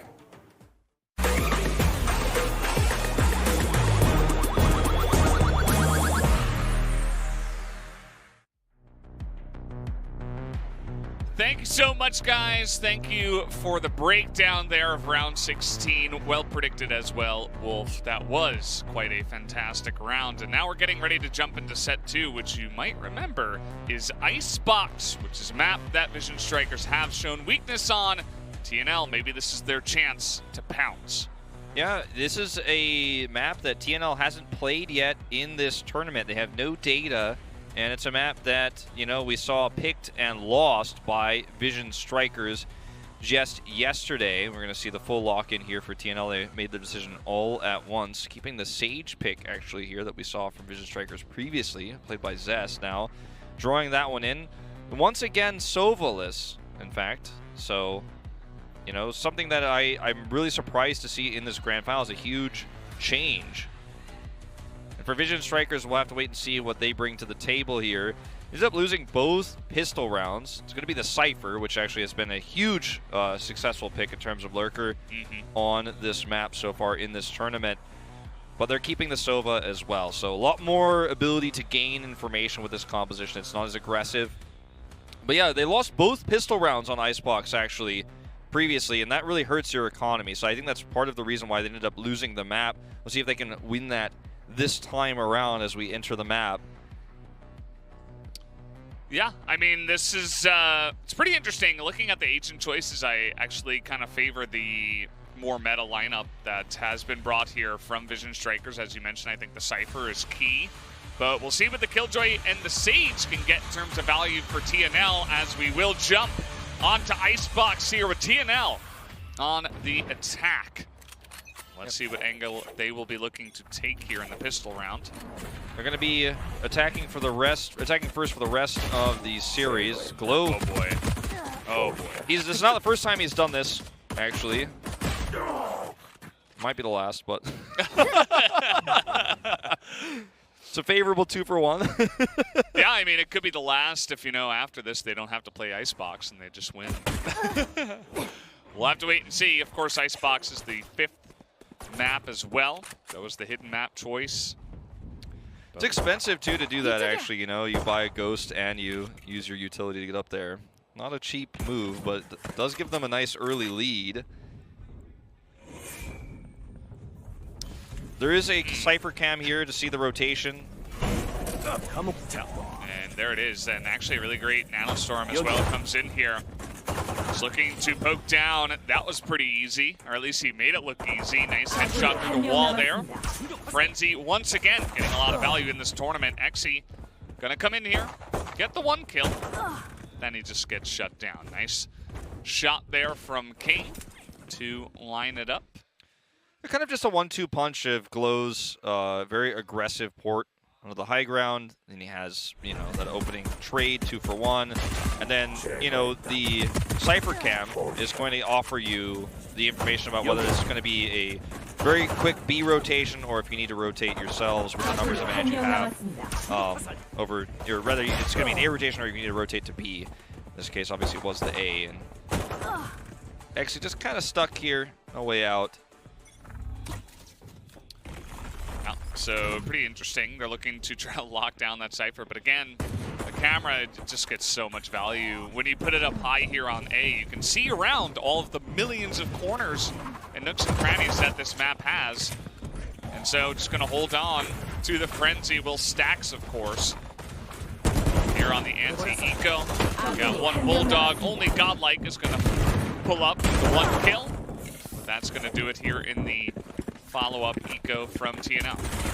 Really surprised to see a push for A here when you know that you're going eco and they have the superior guns, because they have insane crossfires they could set up with the Spectres there. And the only, really big gun they got, quote unquote, was the Bulldog, which Zest held underneath rafters, so he had that extra line of sight there for anyone who tried to take the other angle. And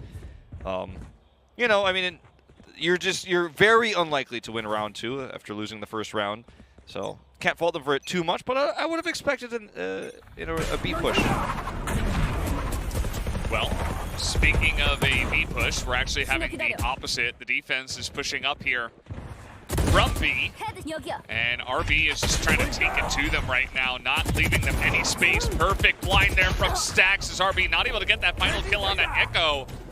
But still, nice little start here, as in the middle, Zest, though, is going to get picked off as he was trying to catch the rotation from the help. And now we got 2 people on B here from Vision Strikers, but the push is going A. King's got a Spectre, so he's going to be hard-pressed to hold this alone.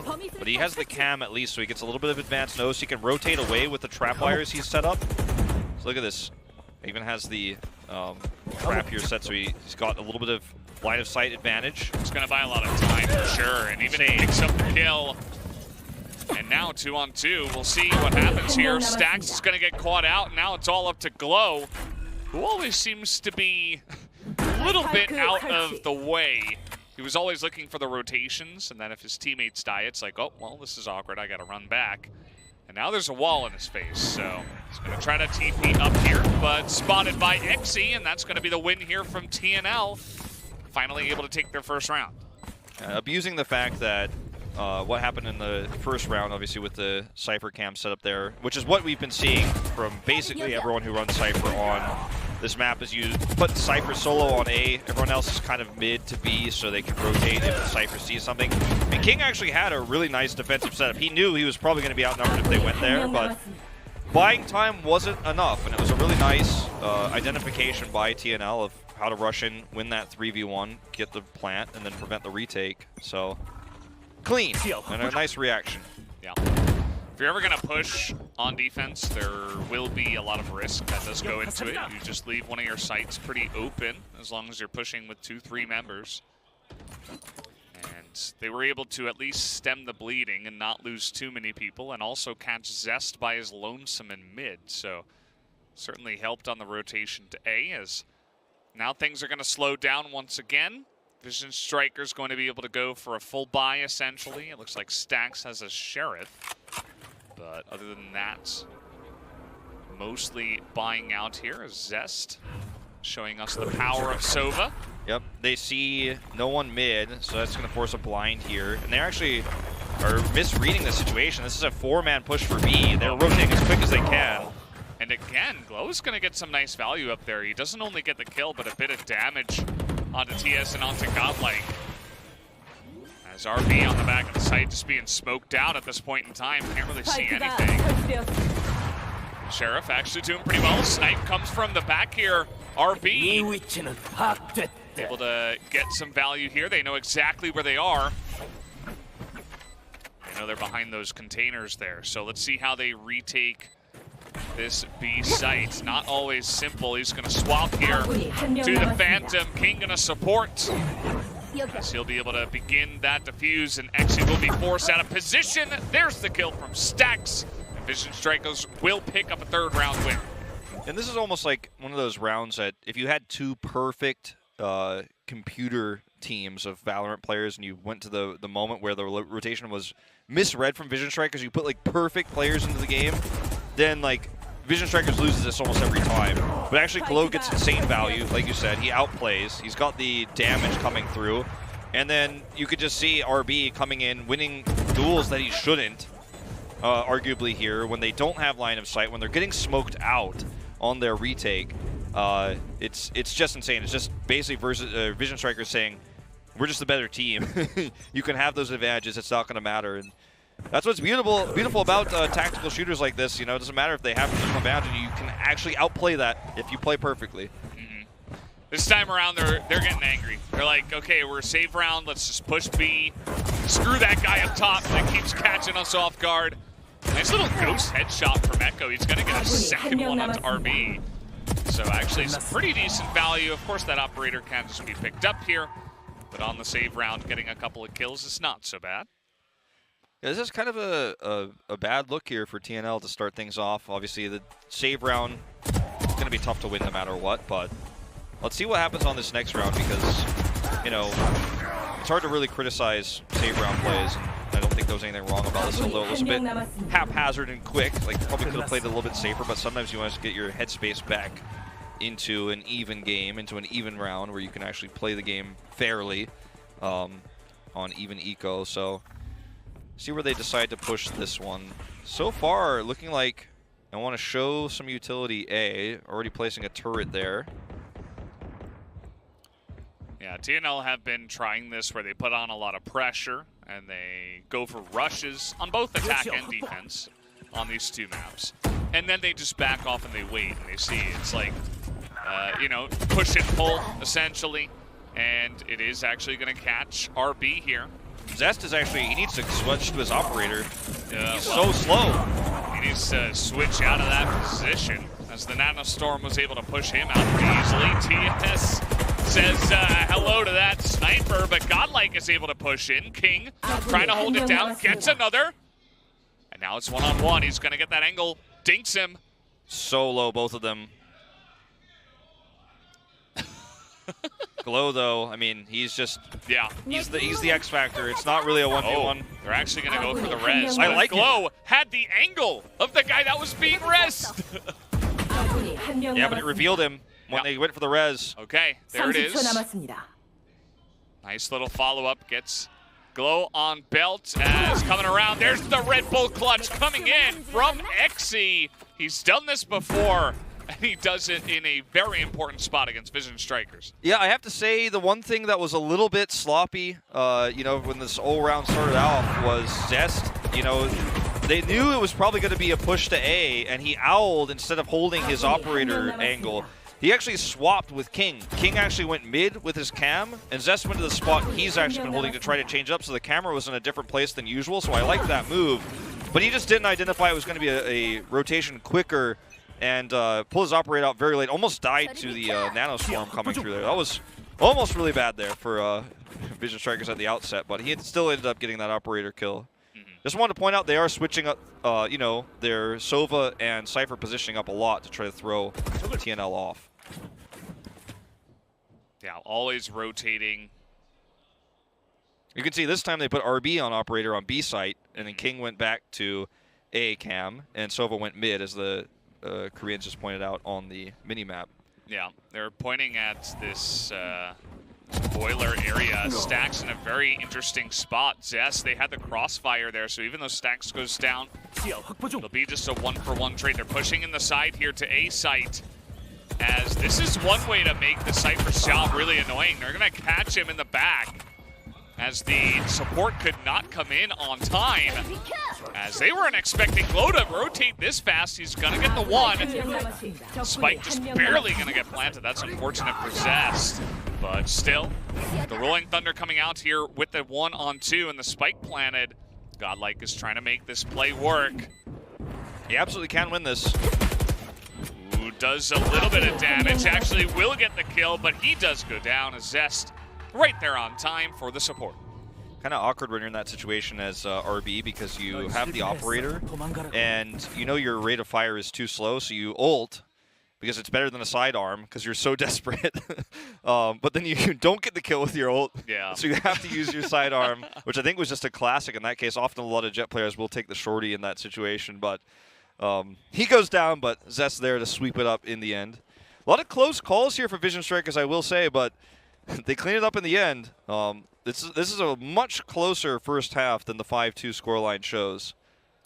Yeah, and it's a little bit of what we saw between Vision Strikers and F4Q earlier on, and even in their match against C9. Even though they are getting these wins, they're not always, you know, 13-0s or every round is a stomp or anything like that. We've had very few maps like that in this tournament overall, so that includes Vision Strikers. And TNL are doing a pretty good job so far of fighting here. Glow in his normal spot, able to distract Echo and get him sniped here by RB, who is going to be using this operator. Of course, this is a save round for TNL, and, well, sometimes you get those nice Sheriff one-shots. TS is such an accurate player. There's a reason why they give him the op. There's a reason why he went for the Sheriff instead of the Ghost here. And XE's actually got the Marshal, which is going to give them the opportunity to hold some really cool sightlines if they commit to a heavy A push right now, making a big rotation. The Cam Scout misses, so mistimed here. He may check it one more time. Okay, you can hear it now. I'm sensing a magnet-style map here, a magnet-style round. I love this rotation. King is all alone. He was by himself in mid. He lived, though, and he's got, obviously, the superior gun here. Yeah. Spectre. So they get the plants here for Belt, it looks like, and they're all trying to rotate over here. This is something that Ending has talked about many times. They even have this wall in position. There's going to be the Marshal headshot from XE up on the Belt. And it's actually up there on the second floor. So this is even more difficult. There's another sniper's going to come in here. Finished off by Godlike. Can they do anything to get these guys off a Belt? King is trying to get the double here with the classic. Stax going for the defuse. Oh, he might be able to get it here with the angle. They don't know. No, they're just going to shoot him through the wall. Unbelievable round. Unbelievable. Get the magnets. This is an eco round. This is an eco round. That's why they went for the push there to go for the Belt sight line like you were talking about. You have control of that long sight line where you're going to get value with the rafters. And King did what he could, right? It's unfortunate he had a Spectre. If he had a Phantom here, if he wasn't actually being a little bit more economic, I think they would have had a much better shot at this. He still gets 3 with the classic. He has actually a great angle. And then look at this. Oh. I'm sure someone on TNL was probably about to smack him in the head like, go to the right! Like, what are you shooting at? The spike's on our team! Like, you have to know where that is. But he ends up clutching it out in the end. But yeah, that was a great way to utilize the Marshal. Great rotation. Yeah, like you said, I'm sensing a magnet segment. That's the magnet rounds. Okay, that's got to be the one. Unless this map has more in store. That was insane. That was actually the craziest thing I've seen this tournament so far. That was a really cool one. Down Teleport to the classic kills. All right. That's a long rotation now for Glow to get back over here. Yeah. Always seems to be the long road for Glow. Old man's, you know, he's a bit slower than the other younger guys on his team. XE gonna start off with the kill. Actually, through the smoke, gets a couple. So that is some massive value. Now he's gonna push in as Zest is gonna get the headshot with the Sheriff, actually. These are some poor ghost shots from Glow. I think he landed one. And should just be the spike planted. This is a huge swing of momentum for TNL. They win the last round eco with the Marshal push. Then they win, obviously, this one here versus the eco round of Vision Strikers. And now we're almost tied up here. It's almost a reverse of what we saw on Split, where they had the lead and there was a comeback leading into the half. This could be another 6-6 half. But even still, some good plays from Zest with the Sheriff. Ends up being close. But this is one of those moments economy-wise where if you're Vision Strikers, you're glad the half is almost over, because if you lose this one, then going into round 12, you're going to have a really, really nasty time. So this is a really important one for them to win. Yeah. Just like the last time, except the last time was 6-3. Yeah. So it was a little bit of a bigger lead for TNL at that time. And in this scenario, VS actually do have the lead. So TNL have been pushing here behind the containers. They're going to spot Glow. Glow has no idea. Oh, he misses! They have no idea, but those shots were so I mean, it's a Vandal. It's a Vandal. Oh. He's hoping for the best. He's hoping for that one-tap headshot, but...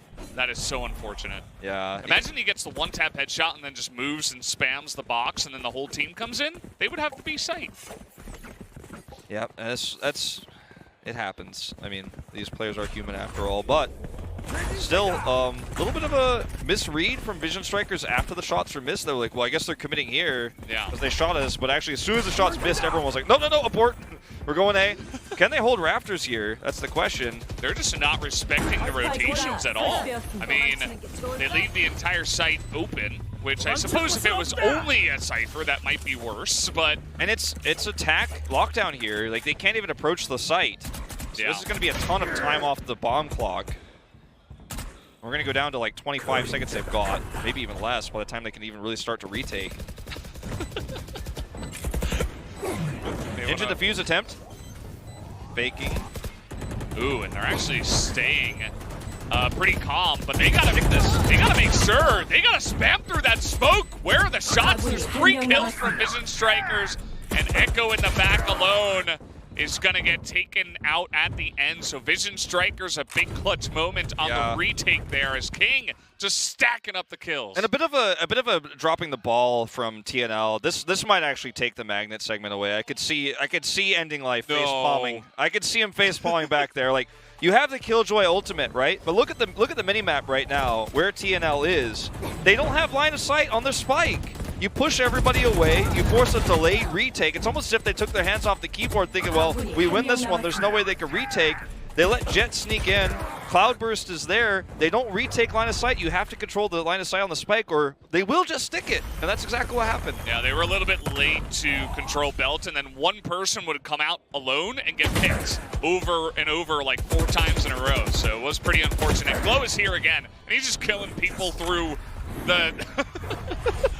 through the thing that's up there on top. The wire, I guess? Yeah, the wire. Now we got pushes. Vision Strikers are getting more and more confident here. RB's like, I don't even need an old orb. Well, this is a 4v3 that... It doesn't look like it is if you look at the UI, but it is a 4v3. Glow is still very much alive. I wonder where they'll go with this because A is kind of hard to push right now when you don't have information. You know, we know that it's just solo RB who's low health right now, but they don't know that. So A is the harder thing to push if there are players there. They don't know. They're pushing slow. The trap wire should be seen here. Maybe not. Yeah, you can see. Well, either way, if you kill it, they know. If you don't kill it, they know. Yeah. So it's a really nice trap wire. Cypher's a pretty good agent. And okay, here's the Jet entry, 3 health on Glow, and he's gonna get the headshot on the TS. The plant is coming in. XC up top is getting a lot of value though. That's a couple of kills now to make it 2-on-2. RB though with the kill onto XC is pretty massive as Godlike trying to buy himself some time. Wants to push after that, but they now see exactly where he is. Gonna push here as a team. He's just running away, trying to buy some time. That's gonna be the kill onto RB. The spam though through the wall is gonna be enough for Zest, and there will be the defuse. Yeah, Zest was scaring me a little bit there when he was pulling out the recon bolt. when it's like, oh, we've watched this before. But yeah, he does end up clutching it in the end there. It's actually pretty impressive, all things considered, where TNL was, that they were able to even get to B, get through the trap wire, and have a plant at the end of the day. Through the cord there. Glow with like, what health? We had like 10 health? 3 health? 3 health. There's a single digits and still gets the headshot kill there, no fear. As long as the number's not 0, you can operate as if you are full health. These guys don't get tired just because they're at 1 health. This is round 12, so this is a do or die, and unfortunately for TNL, they have to half buy. Like 3/5 of their weapons are not ideal, whereas it's a full 5 Phantom stack on the side of Vision Strikers. So cards in this deck stacked against them for sure. And there's no jokers in the deck either. No. Unfortunate. It's not a trick deck either. It's they don't have any cards up their sleeves either. They're not cheating as not well. in the hat. Nope. Just a bicycle deck. Yeah. Standard. TS here, he does have his ultimate. There's the defensive Rolling Thunder. And RB's up here on top. He's looking for the angle. He's going to get the one. Perfect blind. Great teamwork here from the side of Vision Strikers. The push comes in. They're going to ultimate. Get shot there through the smoke as RB again with another kill. And Godlike trying to do his best here with the Spectre, but he's all alone, and he will go down. That is a quadra for RB, who will pick up the 8th rounds. Now 8 and 4 for Vision Strikers. Yeah.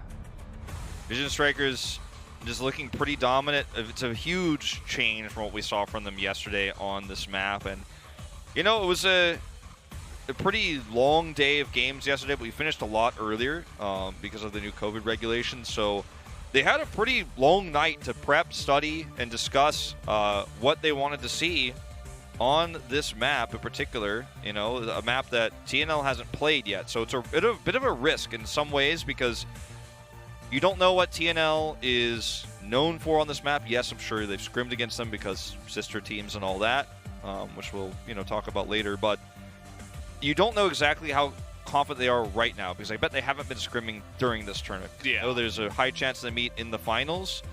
But they prepared. They studied hard. They had a lot of really nice setups. I like the Cypher pick in particular. King on Cypher rotating between Rafters and that mid setup in B. I think it's called Blue. And kind of making sure that every rotation that TNL tried to make ended up being a bad decision because they had more information. That's why, you said it from the outset, like this composition they picked is much more meta. You liked it. I like it as well. You have so much more information on a map that has so many corners, so many places that if you don't have that information, you're just running in blind. That's why Glow, for example, is able to get so much value off of this Omen high ground, be it a Ghost, or a Spectre, or, obviously later on when they were ahead in Eco Phantom. He's getting a lot done. Absolutely. So we are going to go into the swap at the halftime with Vision Strikers now on the attack and TNL on the defense. I like the little snake guy with the gun up there. That was pretty cute. Yeah. There's a lot of cute drawings and things that are scattered around these I maps. wish we were playing Ascent so we can talk about the giraffe. But yeah. Not today. Maybe another day. We will have to talk about how that call-out name needs to be changed, though, at some point. Yes, that is definitely B Giraffe. Yes. Or Baraf, if you want to just, it's the heat of the moment and you want to shorten it down a little bit. So I want to see what they do with Cypher. Obviously, on the pistol round, it's going to be hard to really get much utility out of the camera, but that's one of the weak points of the Cypher pick is he's a lot weaker on attack on this map. He can't just lurk and sit back. He can stop rotations. Hey, that was not the best cloud burst. Yeah. Kind of messed up his second one. But Stacks with the Frenzy. I mean, name a more consistent guy with a more, with this gun. Pretty insane stuff. Able to get 3 already. Does get taken out by Exy, though. And now it's all up to Glow, who says, well, I've got the spike, so I don't have to push in here. I'll just go B. Yeah, and watch him just go up on that high ground again. Smoke himself out. He's got one port. They actually don't realize that he's doing this. Obviously, they're going to know as soon as the spike's planted, so they're not... This is actually not a misplay from TNL. They can hear the plant now, they rotate. It's not actually a misplay to stay, because they get the 2v1 there if he actually tries to snipe, and then they can rotate. I think he heard them running over. I think he knows they're mid. Oh, he gets the angle, but now he's going to be spotted. Okay, one-on-one now. Oh, but walls! Oh, he's commits to the wall! The wall! Can he stick it? You I gotta don't think he has enough time. Nope. Just the half. Just the half. Good read from Glow, but it's just going to be the headshot from Exy. Whoa! That one was on a knife's edge. Well, it was a wall's edge. Oh, okay. Yeah, it was a bit thicker there. Yeah. Thick wall. I have to say, though, like, it's pretty greedy to buy a wall in the first round. Obviously, you keep it if you don't use it, so it does end up getting value eventually, no matter what. But it pays off, actually, in this case, because it forces him to react. It forces him to act early. That was a really cool play from Exy. And if he's a little bit slower there, he actually just gets the full defuse and wins the round. Mm-hmm. Yeah, I mean, there was an argument to maybe just go ahead and stick it, but... It would have been close. I don't think he would have won if he full stuck it the first time, though. Yeah. But who knows, Glow might have reacted slower and could have been a win if he did. Yeah. I probably would have because I'm a coward, but... If you just go out guns a-blazing, then you kind of leave yourself as a target as well, so it's like... It's kind of a mind game there a little bit. TS playing very far forward here. He's just going to wait for the dash. Hello. Yeah, there it is. Sees a friendly breach going on the wire there. So Godlike able to follow up. As okay. Deny the spike here. Fina gets another one. And That's going to be Echo finishing it off. You can see everybody on the save round there for Vision Strikers is like just keep switching to knives because they're like trying to like get like one extra step. Yeah. More of value. Like, can I like run a little bit faster over around this corner and maybe then switch to pistol and get a kill? Not gonna happen. This is a nice little momentum shift, obviously, for TNL back into their favor, jumping up to 6-8. But this is the real challenge, the real test, the anti-eco versus a full buy. Don't be fooled by the UI. They are in fact will buy a Phantom. Whoa, Athena getting really aggressive up here through mid. So is CS. They are just running straight into Vision Strikers. Overwatch game now. Yeah, I don't know what that was. Who's playing dive? Like what? That's Secret a Lab terrible. flawless. That's a terrible round for TNL. Sure, they had the anti-eco that they didn't buy, minus the one buy. I think they bought one Phantom.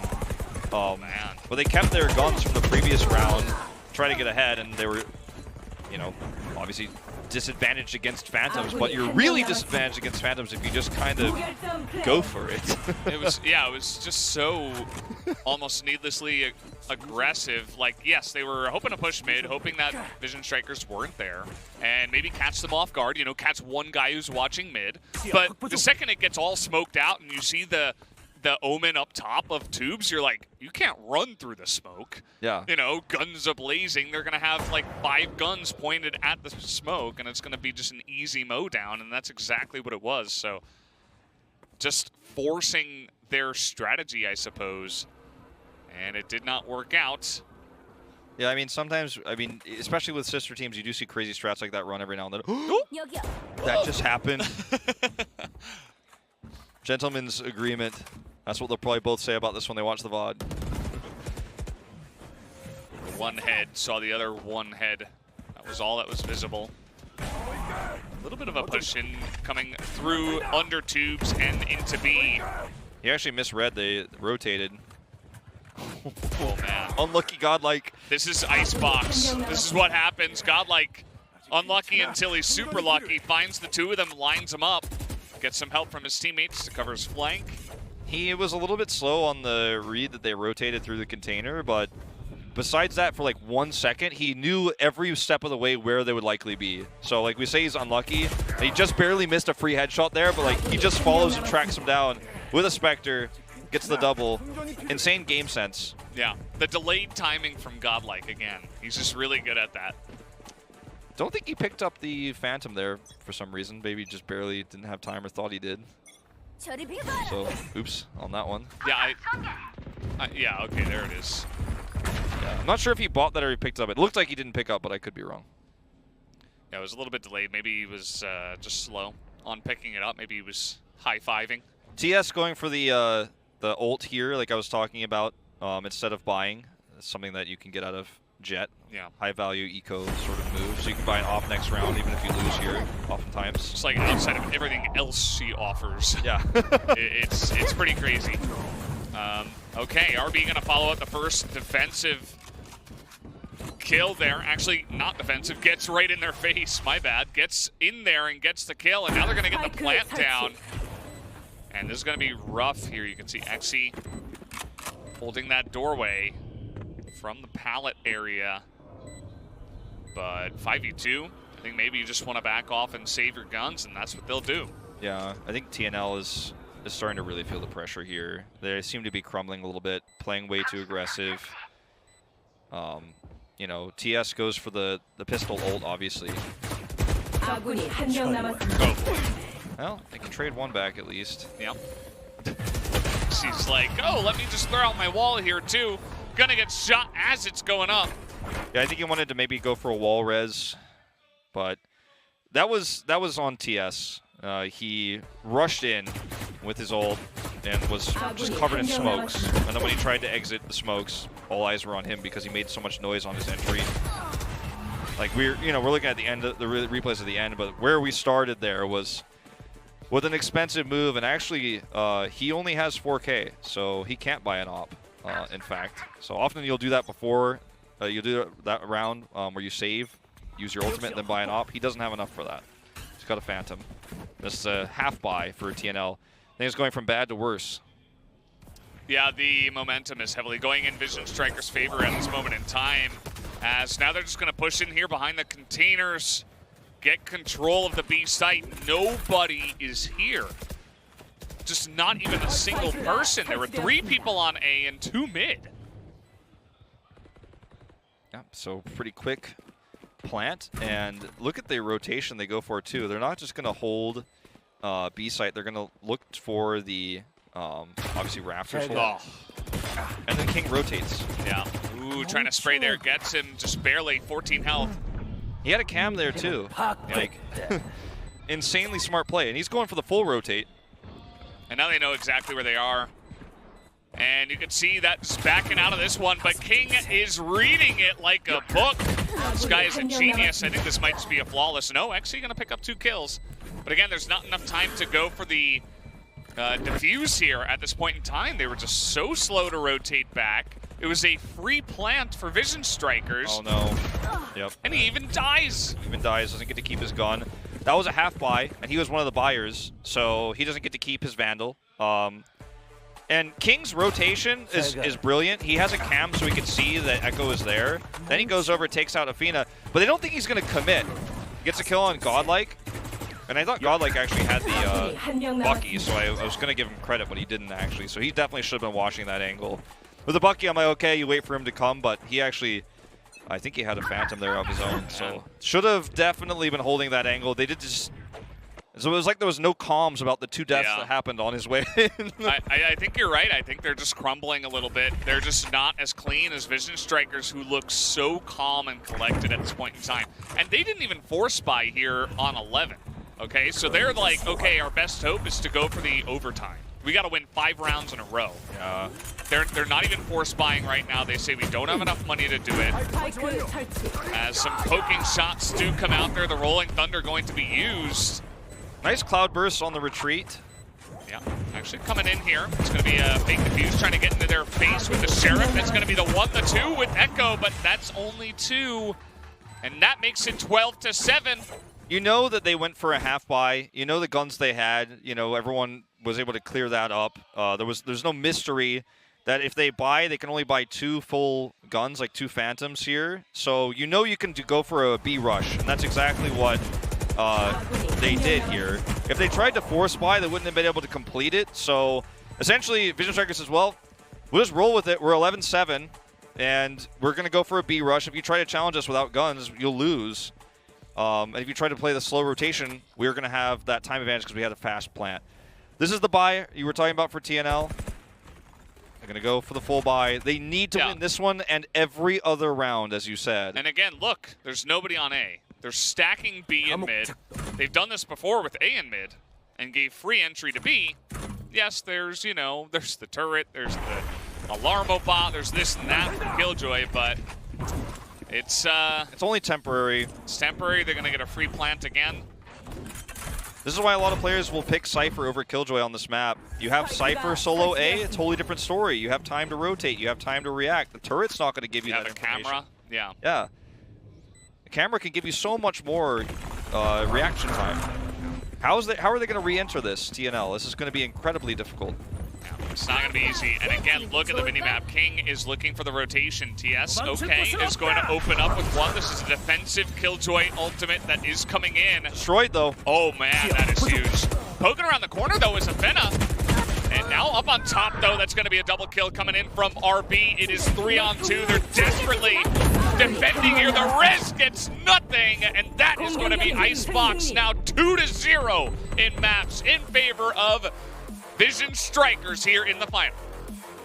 And I feel like we started to see what may be the beginning of the end in terms of mentality. TNL's coach needs to sit down and have a long talk about some of those aggressive rounds. I mean, you talk about being down on money, being down on eco, some of the calls they made, like the decision to not buy and then go for that 5-0 to force overtime, right? Instead of buying in that round when they were at 7-11. Yeah. They decide to do that. There's also questions about when they are going for eco rounds, when they're going for half buys or pistol rounds, they're not playing safe. It's almost as if they're treating those rounds as throwaway rounds, as if they're impossible to win. And if you have that mentality, you're never going to win this best of 5 finals. You've got to play slower. You've got to play safe. What happened to those pistol rounds on Split where they go for heaven? They try to control the high ground. We saw smart eco rounds from them on the previous map. The second round, it just felt like we're just going to rush in and hope for the best. Like, it was what we saw from Vision Strikers in game, or rather from TNL in Game 1 and Game 2, especially in that second half of Game 2, felt like completely different teams. Yeah, absolutely. You know, best of 5s. This is in other esports that we've watched as well. Best of 5s is really where the more experienced veteran players and veteran teams will come out and show, like, we can hold on for 5 games. Can you guys? Can you keep your calm and not just go wild like it's a solo queue game halfway through? Vision Strikers have proved that they can, whereas TNL, I think they showed a little bit of that weakness here in the Icebox map. So yeah. We'll take a look at some of our highlights, I think, here in a second and show you guys some of those moments as well where things just kind of broke down. I feel like the Cypher pick in particular was extremely high value. And unfortunately on this map, you don't see a ton of like really long rotations with one player, which is where I think you're going to have a lot of value with Killjoy. It's more of a big team rotation. You know, if you're going to do that long rotation, you're going to bring at least 3, right? And that's why you need that Cypher cam to give you that info. And King was so fantastic, and that's why the role in Korea is called Lurker, you know, the Cypher Killjoy role, because there's, you know, Cypher is lurking with the cam. Usually he stays with the cam. Killjoy often just leaves the turret on its own. But we talked about it a lot there, the difference that makes. That was huge on the defense. That's why the defense of Vision Strikers was much stronger. I think it was why it was better today than it was yesterday on Icebox. But yeah, I think the sloppiness and the over-aggressive pistol rounds, I say pistol rounds because their eco rounds were often just straight sheriffs with that one Bucky I think they bought.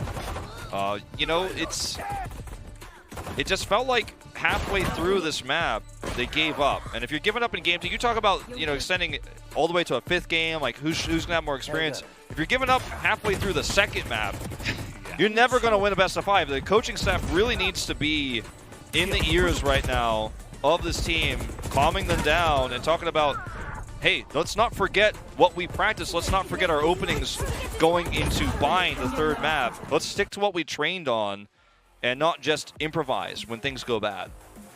They got to calm down. They have to show a totally different side of themselves going into that 3rd map. So it'll be interesting to see what they can even do going up against Vision Strikers, who look totally calm, cool, collected. They look totally unaffected, right? There's just nothing that can touch them right now. They're ready to win their 16th title. They're even playing better. Yeah. You know, like, King is like, oh, I think I found a better way to wrap around and go for flanks. And, like, he just started to outplay the entire team of TNL. So we'll see what happens. We'll see if they can come back. But for right now, 2-0. We're going to go to a quick break. When we come back, we'll go straight to the analyst desk.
All right, welcome back to the analyst desk. We are 2 maps into this series between Vision Strikers and TNL.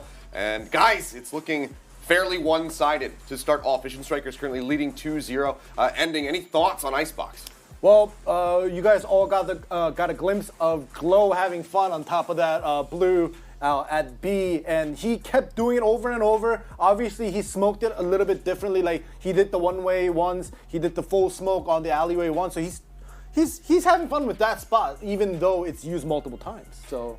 Yeah, I mean, they clearly learned from their loss on Icebox the other day. They made some adjustments, particularly on A side. They're doing a good job smoking things off, getting in deep into the enemy lines, and causing disruption is a big part of what allows Vision Strikers to win here.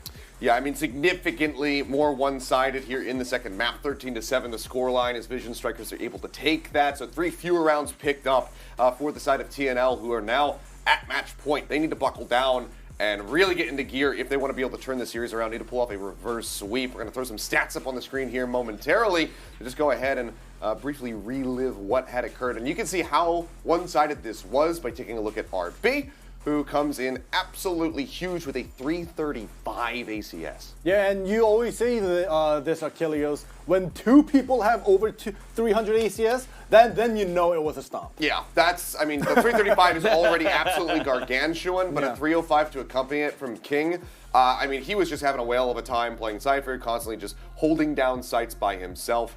It was just brutality at the hands of Vision Strikers. Yeah, and on the flip side, you can see TS not getting it done on Jet there. I mean, he really has to pick it up for TNL if they have any hope in this series.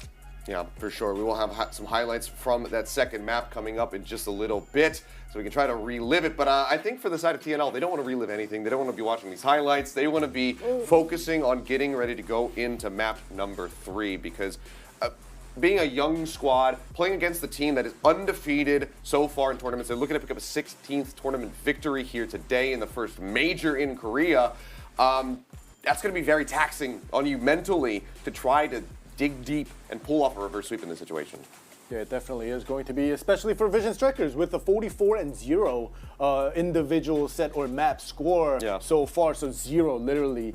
So it's going to be crazy if somehow TNL takes it to the end and somehow beats them. Yeah, I mean, is there anything obvious for you, Paper, than taking a look at TNL that would allow them to potentially get back into the series? Like, what would be one thing they could focus on? I mean, you got to be smarter than them. Right now, you're losing control of mid. TNL's just outguessing you. They know your plays oftentimes. I mean, I've seen this oftentimes where Stax just has a great read on where they want to go, whether it be on split with B main pushes or here on Icebox with mid pushes. He's just shutting them down whenever they try to make entries or, quick rushes. He's just got them red. Yeah.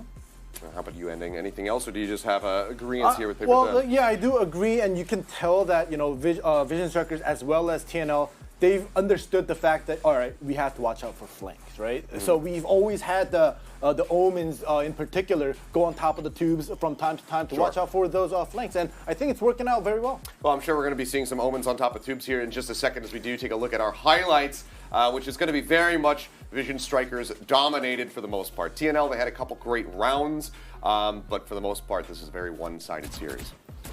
Yep. Tubes. Omen on top of tubes right off the bat. Yeah, Echo trying to find a pick, but has to keep himself protected. And the rotation's a little late here. You can see he's still hanging out on top of tubes. The rest of his team is, trying to buy time. D2 starts coming through, and then they're just torn apart. Yeah, the late locations, I guess, because this is a pretty big map, like if you're a little bit off, it's going to feel a lot longer to get into the set or get into position of where you actually want to go. So you gotta be able to calculate that well, especially post-plan. Yeah, and I mean, this is a position that we saw so very much from Glow time and time again, just playing up in green on top of the containers there, just regularly coming up with kills. And like you guys were talking about, that's a spot that's you really have to focus in on, because if you keep letting them get away with those kills time and time again, you're not going to have a good time at all. Let's go ahead and see who our player of the game is. I think we can take a pretty good guess, however, just because that average combat score was so damn high. But just to fully confirm it, yes, it is in fact going to be RB from Vision Strikers with that 335. Yep, 6 Facebook, 6 First Bloods. Yeah. Six Facebooks. 6 First Bloods, 2 diffuses, right? So obviously, as Jet, you're gonna get the first bloods. You should get the first bloods, and 6 first bloods definitely proving that he deserves that part. Yeah, just really good movement all around, particularly on the A site, getting on top of pipes, causing disruption, getting in the flanks of the TNL squad. This is just an all-around great round from him. This is what you want to see from your Jet player. Yeah, I mean, on a lesser team and a lesser player, you might see maybe some more deaths on there going and getting the first bloods, but trading out, losing your own life in that exchange. But they were just playing so cleanly, he was fracking out of control that he was able to get the first bloods, keep himself in the fight, and then come up with such a positive KD. So wonderful stuff there from RB. But now, it's time to focus on the magnets, guys. I know that you guys have been preparing this one. Yet again, Wolf and Valdez have called it correctly. It was the one round that really stood out to us in particular as we were watching it. But round 8, take it away. Yeah, this one's pretty simple in a lot of ways. The TNL squad, they try to push into B. The Omen gets taken down earlier. A lot of utility is used. It's not just one. There's a couple smokes thrown here. It's a little bit delayed. The Jet gets taken down here for Vision Strikers. So RB goes down early. And then the rotation comes through for Vision Strikers. They start sending members over because at this point they're pretty convinced it's B. A lot of that is because it's an eco round here for TNL. And usually eco rounds equal rushes. Yeah. So they're trying to come through, but then that changes. Yeah, definitely. And these 2 kills, like Paper Thin was mentioning, basically forces the rest of Vision Strikers to come here. This is not an operator. This is Marshall. In fact, a Marshall. So the rotate happens. TNL gets a free plant on the 2nd floor of this A site. And obviously, I always like to mention, and keep it short, get this belt. Yep. And TNL does exactly that. They duke it out. Everybody rotates back because of the plant. They do a retake, and everybody ends up dying except for the Killjoy and Stacks. So it's Effiona versus Stacks. He goes on top of the 2nd floor. He tries to hide the fuse. And obviously, Killjoy, with just the classic wall bangs to the left. All right, it's not there. Wall bangs to the right. Gets the headshot. And, getting the headshot and, canceling the fuse isn't the point. Them just getting control of A belt is actually the point. And when you get the A belt plant, just get like 2 to 3 man up there. 1 watches the flank, 2 watches the spike, and the end of the round. You get the win. Yeah, I mean, we saw this a lot yesterday on Icebox where teams weren't maintaining control of A belt, and it was really hard for them to push into A from the attacker side because of it. Yeah, I mean, some great pop-off moments. King doing his damnedest to try to equalize that, picking up 3 kills at the classic of his own after, I believe, 1 with the Spectre as well. Yeah. But then does get taken down, and you get that nice little single dink wall bang to deny the defuse coming through. It was really good stuff, and just a rare misread from Vision Strikers, at least from what we've been seeing so far. Today in the grand finals, usually they have the right read, they're rotating to the correct bomb site, but this was a nice little debate, and I think maybe a bit of a overthinking it from them, assuming that it was going to be the rush onto the B side. Yeah, it definitely was a little bit of a debating going on with, especially like basically leaving the whole site open, even though you do have the site here, right? So they did over-rotate, so that did backfire at the end of the day. Yeah, and again, it's an eco round, so you can kind of understand it. That's the normal play, the safe call to make. But at the end, it is a good adjustment here by TNL. Even though they don't end up winning the map, still a good round for them. Yeah, well, that is Icebox in the books with a 2-0 lead now for Vision Strikers. But next up, we do have Bind. Match point in this grand final for Vision Strikers as they look to close this out over their former sister team. Guys, what can we anticipate coming into this? Because this is Vision Strikers' map pick. All right, well, on defense or post plant, I always like to emphasize, get control of elbow. If you can't, at least get Garden and Hookah at the same time. That's all I'm gonna be looking out for if they get control of elbow, Hookah, and Garden throughout the post plant or on defensive side. Even if it's planted on A, just get control of elbow. Yep. Yeah, for TNL here, the key to the match is going to be shutting down Stacks. Yeah. Stacks has been an absolute monster on Bind for Vision Strikers. They've been dominating this map, and a lot of that is because his ability to utilize the utility that comes from Breach, whether it be the fault lines, whether it be the aftershocks, the flash points. This guy has such a great read on entries, setting up plays with RB to get picks. Just defense of post-plant situations. Everything about him is so good. You've got to find a way to get him shut down. You got to maybe find a way to bait him and RB into a bad situation where you could take advantage of those picks and those baits they try to set up. All right. Well, I'm just a little curious here. Yes or no question or yes or no answers from you guys. Do we see Sky from either of these squads ending life? No. No. No Sky. All right, so it seems like it's going to be more limited on the flashes, rely on these breaches that are so well versed, as you already mentioned, stacks, to try and put them onto the bomb sites to get those captures, get the spikes down, and get the round victories. We'll find out if that is going to be the case, or if they do have that Sky as a bit of an ace up the sleeve, if they want to pull it out here. We're going to find out in just a little bit as we do get ready to jump into that map. But, I mean, again, this is match point. All the pressure is on TNL. They need to pull off a reverse sweep. We're going to find out if they can do it as we go ahead and throw it back to the casters right now.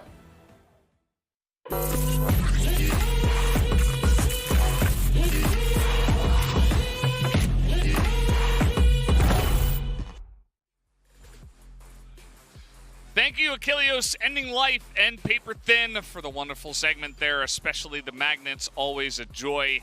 And yes, we are jumping into Bind here. So once again, as you mentioned, this is going to be another map where TNL are attacking, which according to the stats should have been looking pretty good, but we're in a very different scenario right now with TNL down 2 maps. They need to win 3 in a row, and their mentality hasn't been looking too strong. Yeah, it does kind of feel like the issue here is mentality. It does feel like they're starting to crumble under the pressure. I mean, I was talking about their really beautiful eco rounds they had on Split, where they pushed Heaven, right? And it worked really well half the time, though. Obviously, there was a reaction from Vision Strikers, but the Magnet segment that they showed is something that we were neglecting talking about. The Marshall round, that eco round, the half buy was incredible there as well. So, you know, there's a lot of good going on here right now on the side of TNL when they're playing their best. It just feels like that sort of mentality is slipping away each and every round that goes by. Yeah, well, we'll see if they can shore it up here, as Bind is going to be a very important map. As Paper Thin was mentioning, Stacks is a beast, and I think we all know what agent he'll be playing. It will be the Breach, if you are just tuning in. He is the Breach God. And it does look like we also have a Reyna here instead of a Sova. So we're departing a little bit from the meta by bringing in a Reyna. Of course, Bind is another one of these maps where there can be a lot of funky skirmishes, especially over on B, where you got people over an elbow and you got that middle tunnel box thing. Like, there's a lot of crazy stuff and sightlines that you can use that Reyna too, whereas it looks like more meta play from Vision Strikers. Yeah, they're just going to look for the Sova and the Cypher, whereas they're going to exchange the Sova for Arena, as you mentioned, for TNL. So a lot more skirmish and team fight based play, more gunplay rather than information play. Yes, which we've seen the Sova has been pretty valuable over the course of this tournament. But we'll have to wait and see, as it doesn't look like TNL have even played this map just yet in Nope, they haven't. these competitive matches. So obviously 26-7. This is Vision Strikers map to play. It is one of their favorite maps, if not their favorite, and they are very strong on it. So again, we were talking about how, oh, they were close on Split. If they took that, wow, going into Icebox could have been good. But now they're down 2, and now they have to take Vision Strikers on their strongest map. Let's jump into Bind right now with TNL on the attack. Vision Strikers looking to close out the finals with a potential 3-0. Trades on smokes here. But we're going to see a very aggressive push. Shut down instantly. Oh, boy. This is exactly what I did not want to see. Oh, no! The Secret Lab flawless here in round 1. I'm worried about, just from watching this alone, I'm like, I feel like we're looking at a 3-0. Like, Yeah. they're gonna lose. You know? They're gonna lose the next round. Obviously, they can't buy. I mean, they're okay. I'm saying it as if it's law. I mean, there is a chance they don't lose the next round, but it's extremely unlikely. And then if they play like this in round 3 with the anti-eco, like, we could be looking at a 3-0. That's what I see when I see this, like, less than 10-second round unfold in front of us. It's, you know, it's a little bit of stuff we've already seen, right? Some rushes from TNL, very aggressive play, but double frenzy holding down A short. That's perfect. Look at the buys, too. 2 frenzies for Vision Strikers are not even going for a full Spectre buy. They're being even more greedy. Yeah, they just held on to the weapons they had before, and King is just soloing them. That is going to be another flawless coming in here. And yes, that was an eco round, but it's really about also the message that is being sent here. Vision Strikers are like, yeah, good luck, guys. It's not going to work out for you today. I mean, it almost, you know, we do have surrenders in competitive. You can't do that in a pro match, but at least as far as I know. But it feels like the surrender vote has started, right? With how these rounds have been, especially that second round. Like, you can't play like that. All right, now it's a full buy, right? And we do see the anti-eco. It looks like here. We'll see it once the UI decides to wake up here. If that's true. Yep. The anti-eco here from Vision Strikers. So this should be TNL's round. They have advantage. They are playing it slow. Thank God. I thought we were going to see another all-in on B. But we're we're actually going to have a real round here. So let's see how they want to play this. They obviously, lacking in the Sova means they can't get a ton of information. The Cypher pick for them is not that valuable here. They have trap wires set to prevent rotations. So if they do identify it's just Cypher on B and they get a quick plant, they actually can do a lot with this Cypher pick because the Cypher becomes the defender once you do take the site. Yeah, and they should know that he will be in the back here. They're just going to take away all his trap wires, all of his annoying crap, and try to go ahead and surround him. But the aftershock comes out here trying to help out. Now Stax just lining him up and taking him down now with the Spectre as Xe finally able to take him out here. TS and Xe alone now on the site, 2v3. And we even have an operator bought already on round 3. This is what he was going for by sticking with this frenzy for a second round in a row. He buys that round 3 operator. And he might not even get a chance to use it, to be frank with you here. Yeah. We'll see. Plant comes through for the spike inside container. Smokes up. They don't have control of elbow right now, so these two guys can kind of just poke out. They're playing very passively here under the box. Looking to poke out, but Zest with the Bulldog gonna get one. He's still got his frenzy, by the way. There's the headshot. RB gonna take it down 3-0. Now is the name of the game here for Vision Strikers. Yeah, it's hard to argue that there was a better play there than planting in container. And it was a tough call. They lost their Cypher early. Like this trade, they lose Athena, so they can't actually try to lock down Vision or set up any sort of Vision blockers. Like, you know, it's not really a smoke, but you know, Cypher's a trap. The name of it eludes me at the moment, but could have tried to use that to control space and gotten a cam up and try to control that zone and looked for a sightline control. Maybe even take Hookah to try to hold a bomb sightline there. But with that trade, they kind of just got forced into placing it in container, which is not a strong point, unfortunately. Take a look at RB. He wanted to get aggressive on the angle, but he's going to get dazed there. Pretty annoying for him. But I'm sure he'll be just fine. One small point. I want to point this out. Xe is actually playing the Jet here, so TS has moved over to the Omen. So a little bit of a change up here. We mentioned how they need to calm down, maybe use some more strategy. Maybe that's one step in the right direction. As Stack's just gonna take one guy out as they are pushing 4 men into U-All here, into Lamps. See how that works out for them. It's so far not so good. Unfortunately, now they're kind of stuck here. There's no real way out of this, especially without Vision. Yeah, another snipe gonna come down here. Notice King too. He's just staying. He's only just now rotating because he's like, I don't know how many are in there. He's playing so safe, despite the fact that this looks like practically a free win, and it is. Flawless. Oh, pistol eco pushes, eco rushes, as they're usually called, is a pretty common strategy even since Counter-Strike. Obviously, you know, tactical shooters, it happens in other Korean shooters out here as well. See it all the time in sudden attack. It's a really common strategy. When it fails, it looks like, what are they doing? But unfortunately, like, if they had gone the other way and caught the Cypher solo, it's a different story. You could see the coaches a little bit upset with how this one's going so far, but you know, you get caught in elbow there like that with pistols, and they have real guns, and RB has an operator. Like, you know, there's not much. There's no going back on that one. There's no undo button. That's all right. Start. Yeah, 5th round here.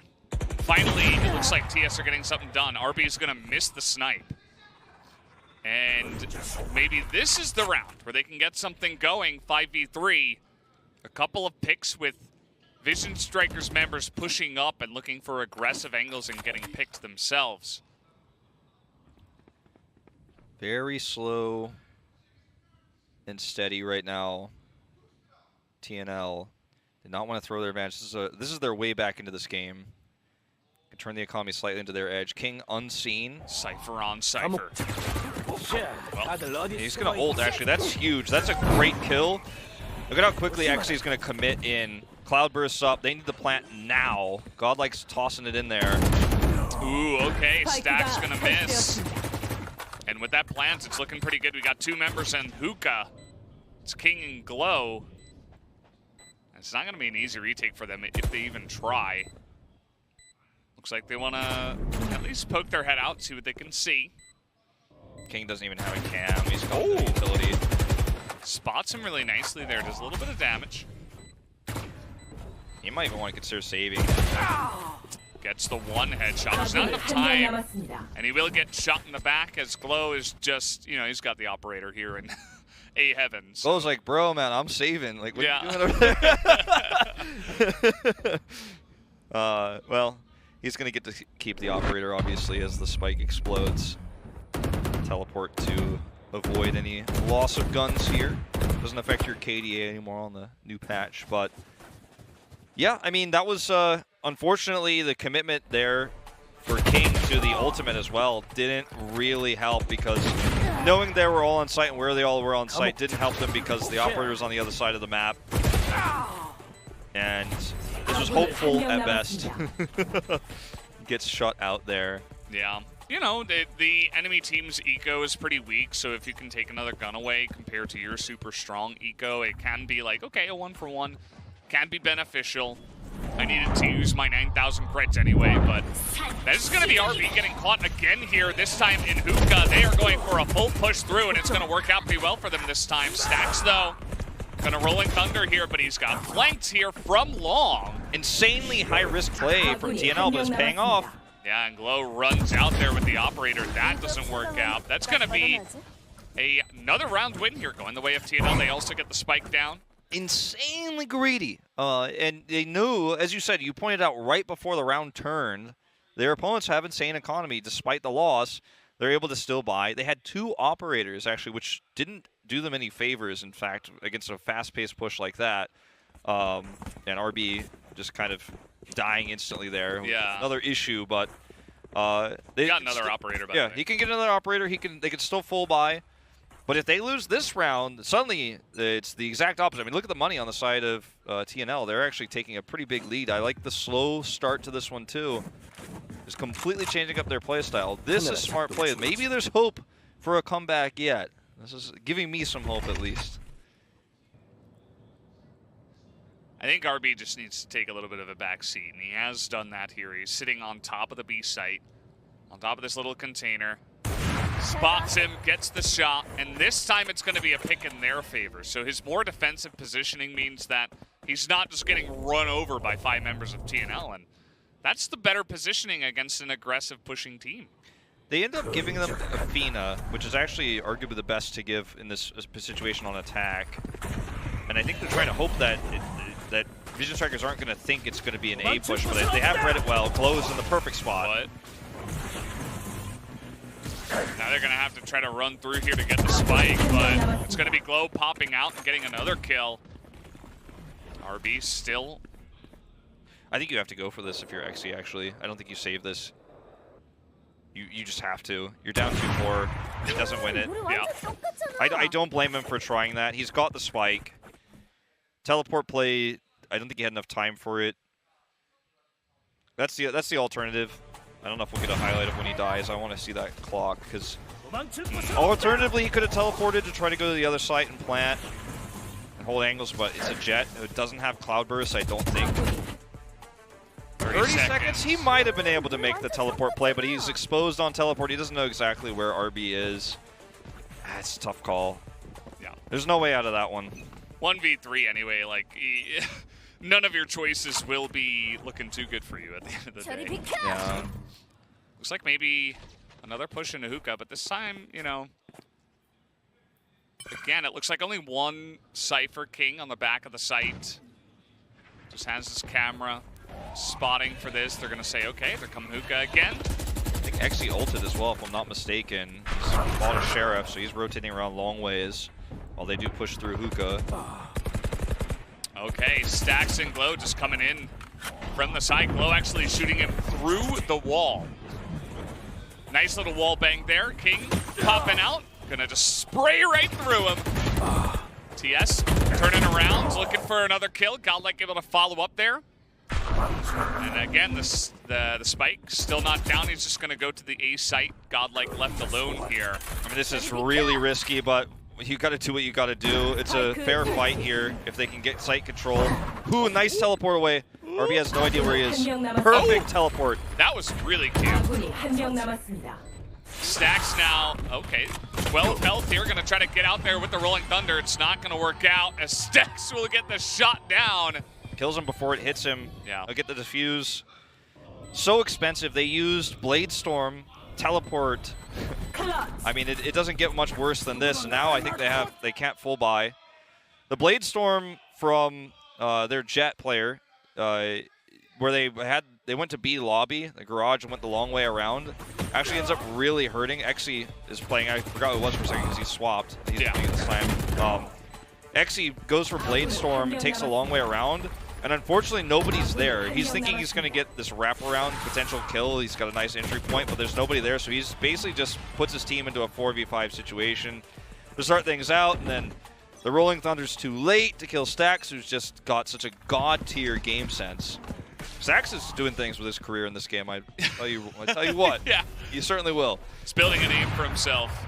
Stacks and King have been the huge guys that have stepped up in a big way. RB, once again, very consistent for his team, outside of, you know, just getting clawed out a couple of times earlier on in this map. But that's okay. Sometimes when you're the aggressive, confident, cocky player, it happens, but he'll be right back on his feet.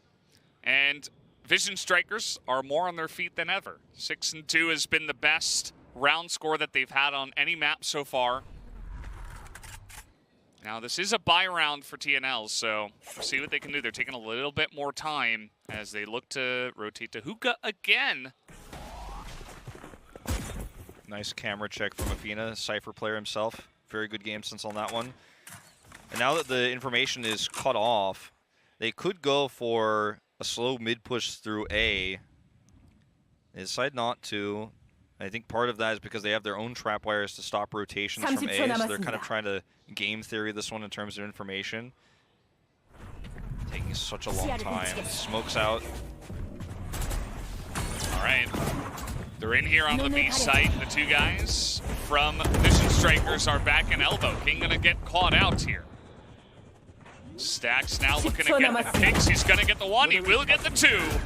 And once again, he's just so crucial for them. Able to push forward. He picks up a third kill as his team moves forward. Super clean retake here from the side of Vision Strikers. They are now 7-2 on Bind. Yeah, you know, if Stacks was in this game by himself against Vision Strikers and someone was like, would you bet he loses? I'd be like, well, I don't know if I could take that bet. Yeah. Like, if it was actually just Stacks versus TNL, I'd be like, well, I don't know if I could bet against Stacks here, actually. He's just so incredibly gifted. He's winning duels he shouldn't win. He's taking unexpected angles. The timing from when he, you know, pokes out is always seemingly perfect. Yeah, he's one of those players you watch him with the enemy, hold that thought. You watch him with the enemy silhouettes and it's like he could see through the walls. Yeah, which obviously he can't, playing offline here. And even if it was online, got a great setup with Valorant. As again, trying to push in here to A this time around. So mixing it up a little bit. Not this again. Oh, he waits for the teleport. Yep, that's the second time that's happened in that exact same location. Yeah. Godlike, well, yeah, just accept the aftershock. I would have just sat there in the corner. Not looking good for them. Understanding his existential doom. Well, there have certainly been some good plays from TNL here, but it feels like the nerves and all the other issues we were talking about from Icebox have kind of like faded away. It feels like now they're just getting out mechanicked, right? Like And that's where TNL got here. They got, especially against Dark Horse in that incredibly close series, they made it to this finals with clutch plays, headshots, and insane trades. Especially from Exi, right? But this is a different level that we're seeing here against their sister team, or former sister team, I should say, Vision Strikers. All right, the cages are down, and King's getting aggressive. Pretty interesting play from him there. You don't see that all the time. This time, Stacks is going to be red. And, you know, sometimes you get a little bit predictable. They're going to be able to roll over them this time around. RB all alone.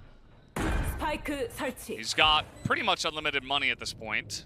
So, wouldn't be surprised if he actually just tries to go for this with only 2 rounds left. The camera. Camera's probably giving him second thoughts, but they will have to leave when the spike explodes, so he's hoping that someone goes this way. But I think if you're TNL, why would anyone ever even consider going this way? And not one single player will. Because why would you ever even give the chance to RB? And like you said, they know he's trying to go for the... Oh. No way! No. Yeah, they read it. Yeah.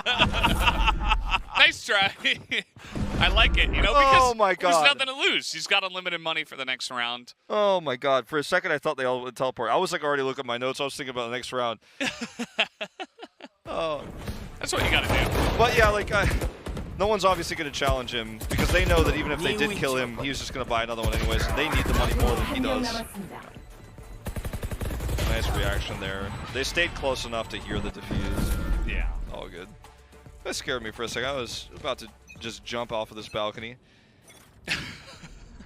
Out of surprise. He had 9,000 creds, so he buys 6,600 worth, and he's still got, I think, 2,000 something left over. Yeah, if he could buy charges for his ult, he would. Yeah. Coming in a future patch. Yeah, maybe. Who knows? More one-sided games. Yeah. I'm going to lose a lot more ranked games harder than I already do. We got double operator here on the side of Vision Strikers. Look at this setup, actually. I like the cam on the opposite side of King. So Sova actually doesn't have to use his utility for vision. So he gets vision from the camera and then is able to kill Exi off here. Now he can retreat. There's 2 trap wires to buffer in case they need to rotate. They smoke mid. And look at how quick the rotation will be as soon as that trap wire is cut from the players on A. I really like how they're using the Sova and Cypher comp here on B. Vision Strikers. And there is a reason why this is meta, right? It just offers way too much information. And that's exactly what they're getting here as a team. King in the corner, just making this look easy. They have that one round, the one round where they poke out and they have a little bit of fun. It doesn't work, and they're like, okay, back to basics, back to just normal, solid play. And they look even better. It's like they evolved after getting killed on that one round, and now it's 9-3. On their best map, and it's 2-0 in maps. We talk about non-meta picks. Sometimes when you're playing against your sister team, you don't want to play what's obvious because you know that they're better than you. And there's actually a long history of sister teams, especially early on in esports for Korea, right? You know, to name a few, like that you guys have probably heard of. SK Telecom T1S and SK Telecom T1K. You know, Samsung White and Samsung Blue. Here's the Storm, MVP Black, MVP Miracle, Overwatch, Kongdu Panthera, Kongdu Uncia. All of these sister teams start off in a new part of esports, and Vision Strikers had Quantum Strikers. But in every example I listed, including this one team was the better team by far. TNL split off, became TNL, right? Instead of Quantum Strikers, no longer officially a sister team, even though they know each other really well. But we know which is the stronger now, right? It's 2-0 Vision Strikers, 9-3. And it feels like TNL have conceded the point. Even before the map started, they picked an unusual composition. And that's almost saying, we can't beat you straight up, so we have to try something weird. It isn't working. The 9-3 scoreline looks like we are heading into what could be our final half, where Vision Strikers win their 16th tournament in a row. And I say all this not to depress you, not to make you feel bad, not to make you feel like there's no hope, but to make you understand the mentality of TNL right now. How can you beat this team that beats you in scrims? Beat you in scrims when you were practicing together, living together, training together? How can you come back here? That's the question they have to ask. And it's a position that Vision Strikers have been in so many times in which they became the victors. They're looking for their 16th here. Korea looking to be a region where one team reigns supreme for now. Yeah, I mean, that is often how it goes in Korea. One team wins everything, and they often have a sister team, right? Like the teams I mentioned, but you know, I'm not trying to call it early either. There's still comeback potential. We've seen a lot of crazier things so far, even in this tournament leading up to this. I want to see it right now. I want to see the most incredible comeback. I want to see the most unlikely scenario. I want to be my mind to be blown, TNL. This is Vision Strikers' best map, and they're stronger on attack. And that's exactly where they start here for the B push. Well, let's see how the push comes in here. Nice paranoia through, but Athena still kills him through the cage. Nicely done. The frenzy from Godlike enough to thwart the push as the rotation now through the teleporter going into A. And we actually got RB in kind of a wonky position here. Just going to go all the way around the back. Spikes planted. And this is where things can get really nasty. Stax has a frenzy, so we know what that means. Yeah. He's going to play elbow, and he might trade 2 for 1 if they actually take that push angle. I'm actually really worried they will. They should know he's in there. All right, well, RB's got one too. There is Stax pushing around the wall. RB gets another. TS goes down to RB again. Now it's RB against Eiko, and he's going to get a 4th. And that is so massive. That might just be the nail in the coffin. RB with the quadra kill, making it 10-3. Should be 11-3 as well with the eco round. Yeah, I mean, this is just like an unbelievable win. I mean, it's if you told anyone, if you screenshot the map before this retake attempt, like, I don't know if anyone would tell you, like, yeah, I think Vision Strikers is favored for this fight. But they're all in the right spot. RB and Stax, both with frenzies, have a frenzy crossfire setup in an area where line of sight doesn't matter, where range doesn't matter. And you know what? TNL are going to buy. Oh, man. They have to, I think, and they do. They buy a Marshall Stingers. I mean, that's all they can really afford here. They've got to do something. Yeah, 3-man push down short. Good response here from TNL. As they are going to have their, or rather from Vision Strikers, as we do have the Cypher trying to hold down here on Hookah. Ting, though, is able to get in there and take down Godlike. TS has to come up big with this, Marshall. He's unseen so far. They don't know he has it. Oh, that's the worst place to poke out. Yeah, just unfortunate timing. Smoke comes down. It's like you're caught with your pants down. The curtain comes up a little bit too soon. The actors weren't ready.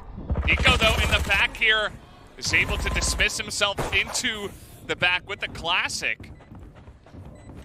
He's trying to make something of this. Got a Bulldog. Yeah, he's able to pick up a better gun here. King, though, he's got the angle. He takes out 1. Time's ticking down 2 on this spike. He's going to save. He has to try to save a Spectre. No. He's going to try. XE coming in here, gets shot in the back, and that is 11-3 now for Vision Strikers. 2 away from their 16th title and their most prestigious title in our Korea First Strike tournament. It all feels like it's all according to plan here every time for the squad that's playing low eco. I mean, Echo had that incredible dismiss setup there, and he bought those and then was able to get value out of them, but not enough, right? The Marshall, which was their whole point for actually buying there, to force buying as much as they could, fails because of the timing of the smoke and the peek out there. And it was obviously a little bit mistimed. So the whole thing crumbles. And Vision Strikers almost feels BM. Spectres and a Stinger versus this Sheriff setup. Yeah. It's the half buy once again that we have seen. They saved just enough money to go for pretty much a full buy on the overtime potential rounds. Nice shot there from XE. Doesn't have much more left in him, though. The 1-for-1 trade. Not too bad. King with a weapon swap to sidearm to get the kill. They're going to try to take control of Heaven here and Elbow. little bit slow on it. They're in lamps. Like, they're cut off. They can't get into elbow. Yeah. Well, let's see how it goes down. Lear's going to come out here. TNL trying to retake, essentially. That's going to be the 1 kill onto Stacks. Echo going for the fake, but Zest lining up a kill. Again, spike down is definitely possible. 1-on-2 now. There's the 1-on-1. It's coming in. He's actually going for it. He's going to stick it, and he should be able to get it. There it is, just barely. That was like 0.01 seconds as he gets the defuse and then gets shot in the face. You have to respect it, though. You know, I can't criticize that play. I mean, they certainly could have. They could have gone for the deny there. We'll watch the replay, but I have to give I have to give credit to Godlike. Like, he had no fear. Like, take every risk. Take every risk when you're behind. At this point, yeah, it feels like it is a long hill to climb. But bought some guns now. Afina even going to join in full buy around for TNL. This could be the beginning of a comeback. If they can win this one, they'll take the eco lead. They're putting Cypher on B, so they've got Godlike there as well. Cam setup a little bit redundant, I'd feel, with how they're playing this, but it might just be a fake setup. Godlike is coming in here aggressively. Again, they were able to buy guns after winning that last round. He's behind this box. I don't think they have any idea. This could be a big opportunity. That's going to be 2 kills. Godlike looking to bounce out now, but he is going to go down.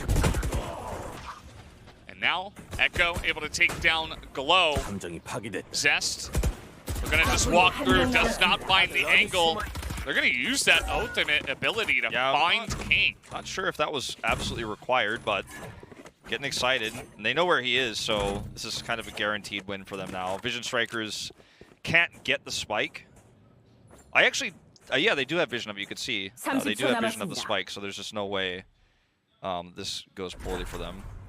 They're respecting King, though. They're like, well, you never know. Yeah, I guess they're just saying that we can't afford to lose anyone or their guns at this point in time. He picks it up. He might barely have enough time to plant. It's going to be close. I don't think it's going to happen. No, I think he's just out of time. Either way, he is going to be shut down. So 5-11. The slow and steady comeback. Coming in here for TNL. They win 2 rounds in a row. So the camera I was talking about said it felt like a little bit redundant because they were watching. They had, they had Godlike here, but actually the camera spotted for him. That's actually a really nice setup there, where you don't expect 2 to be on the solo side if there is going to be a camera there. He actually calls out where they are and when they're turning around. So that's actually great communication between the 2 players about that push into hookah that leads to those opening kills that won them the round. And now look at the economy. Finally, advantage here for TNL. Stacks has a frenzy, so we're all scared, but besides that, they have every advantage. Never underestimate his ability to take out many members with the frenzy. He doesn't even have any armor. Same setup, yeah, he doesn't. Same setup for the defense here with Afina and Godlike rotating around late. RB. Trying to make it work with the Blade Storm there. But looks like they're just going to not find much on the eco rounds. King's trying for it. Doesn't even check the corner there as Stacks in his own corner is going to be taken down. This is a way back in into this map, this series. If they can keep up this momentum, this next round becomes one of those rounds that, despite being ahead, can really start to lose you a ton of momentum. This is the one, obviously, you lose because you're eco.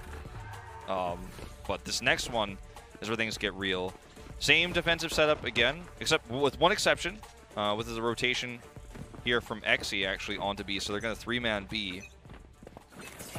And Vision Strikers has kind of been rotating back and forth, so this would be their B push if that pattern continued.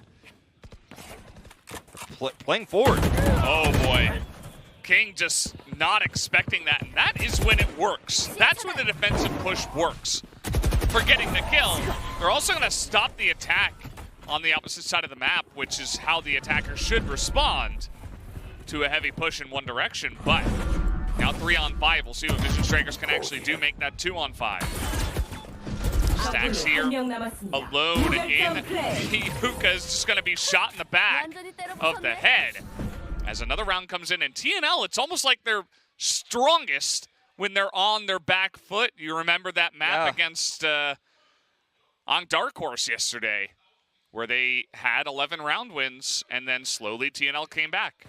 If you look at this setup too on the map, in hookah, they have 2 trap wires set up. So they push out, B long, hoping to catch one isolated member. It's usually going to be the Cypher player who goes alone. If it is going to be, you know, that solo push around, they trap and kill him. If they were going to go through hookah, they'd know about it. Because of the trap wires, they could rotate back. So really nice, cool setup for the aggressive play. It was safe as well. Very long away smoke here, and they're going to actually set up. Look at the push through showers, actually, right now. They're doing basically the opposite of what they did last time. An aggressive push this time on the A defense. King seems to know this, but again, with a Sheriff, not going to amount to too much. Yeah, it's the issue with the eco here again. All right. So this has bought them a lot of time, and Zest, unfortunately, because he's rotating with 4, doesn't really have any sight lines he can use this Marshal with. So when he might try to go for a shot here once this smoke expires. He's actually going to look to recon bolt first. But look at the slow rotation around from Godlike. Knows he's too slow. He's coming back. And look at the rotation at the top, too. Judge's not able to do anything here. They're going to get the smoke down and the plant, but again, 3 kills now for XC. Barstow not able to do much, goes incredibly wide. Stacks with the zone. Judge switches to another gun, but it does not matter. That's going to be another round win going here to the side of TNL, as all of a sudden, it's making it pretty interesting. They're not that far behind anymore. Yeah, certainly not. And obviously that was, you know, one of those eco rounds that's going to be a big issue. But I think more than the eco round was really the really nice setup from TNL. Quick rotations back through defender's side as soon as the A push came through. And the smoke position here allows them to know that freely that even if they have a Marshal or if they, you know, have like a Ghost or a Sheriff, they're not worried about that. And you got to see Hope coming back here in the coaching booth on the other side here for TNL, sort of realizing that, hey, this is winnable. Like, we've lived through this yesterday with On Dark Horse, and may once again come to be realized. This is the full buy for Vision Strikers. So a pretty must-win round for TNL here if they want to keep that eco lead. Yeah, and if they win this, I mean, it's anybody's game. Yeah. It really is anybody's map from there. Yep. They lose it, and they can still buy next round, but if they lose that, then it's over. So you only have 2 lives left, but if you can keep your opponents every other round playing eco, then that's your best shot. We have a bit of stacking over here on B long from the side of Vision Strikers. Yeah. And very slow push, actually. There's even, you know, some commitment to hookah. That's shut down. Scattered out there, the Rolling Thunder comes in. They're really trying to clear out the elbow at this point in time as they push in. And actually, it is going to be pretty nice. They hear them going into elbow. There's like 4 members right now of TNL in elbow. Plant goes through in container. Look at Zest's positioning. He's waiting. He knows he has friends waiting, holding the other angles. He's going to get that shot. XC from the side. Make that a triple for XC. Only needs to take out Stacks now. There's only one guy left. And there it is. The shot from Stacks is going to get Vision Strikers on match point as they barely make the plant happen on the B site. Very, very close. It was a pretty slow rotation from TNL, and then the paranoia that came through from you know, from their site, from their Omen there on the side, did not come to fruition. Didn't really hit anybody. I think that was kind of what they were hoping for, was hoping to get a big paranoia to escape from, their own defender's spawn, right? Coming through into the B hall, but didn't work out. And unfortunately, TS failed to win that 1v1 in the end. This is match point, tournament point for Vision Strikers now. At least TNL could afford guns. Yep, they've got guns. They've got enough. Godlike took a bit of damage here as he was pushing out, actually, down a short. You see that they have control of that now, but again, it's just going to be this quick rotation over to B. But it does look like TNL at least have 3 members over here. They also have Empress for the Reyna. Is that going to be enough for them to hold it down? Here's the teleport, though. They're going back to A after everybody on the side of TNL already went to B. And now the site is way open. And actually, if they all try to come out of this one angle, with no ultimates besides Empress, they better press that Empress button. I mean, it's going to be a firefight, and it may be tournament losing. They're all going to come from the same side, and there's no time to rotate around. Yeah, there's only 2 spots. Empress is committed. Here we go. Well, let's see what it goes. It's already out, actually. Glow gonna get that first kill. Not able to get the second. TS able to push in, but they're running out of time here. The bomb, the spike is down. It's been down for a while. They've got to push in. They're trying to go for the defuse right now. Godlike is doing it again. They need to stop him, and they will be able to stop him just barely as they're pushing out. They have half the defuse, but I don't think it's going to be enough. Too late. It's not going to have enough time. He goes down, and Vision Strikers will take the 3-0 victory here in the Valorant First Strike Korea tournament. The absolute victors by and far, with a massive undefeated streak continuing tonight with their 16th championship. 16 titles, but this is by far the most prestigious, to win Korea's first major Valorant tournament offline here in the LOL Park, to hoist their first trophy, their first real win, and to take out their sister team, proving they are the best strikers and the winners of First Strike. And this is a team that people will remember forever as the first best team in Korea, no matter what happens next year, 2 years, 3 years from now. They've now, I feel, permanently etched their names into the history of Korean Valorant. This is the team that everyone's looking at from the West, saying, is Korea going to be good at Valorant? Will Korea be a top Valorant region? They've done well in other esports, recently in FPS, internationally. There's still questions, right? Can they contend with the West? And this is the team that everyone will have their eyes on as we move into international competition next year. And this is a team that not only won this tournament, but did it in the most dominant fashion. A 3-0 Grand Finals win. The only team to take wins in a 2-0. They got a flawless win, in the quarterfinals. And now, in the Grand Finals, taking a 3-0. There's not a stronger team in Korea right now. No one is coming even close. Nobody. TNL were supposed to be the sister team that challenges them here in the finals, but honestly, it wasn't much of a challenge. It was just Vision Strikers looking like the more experienced, the more poised, just the better overall team. They have so many superstars in their lineup. Across the board, all 5 members have been able to show up when the time called for it. And, of course, ending it on Bind, a map that they just have incredible stats on. It was almost 80%. It's probably 80% after that win.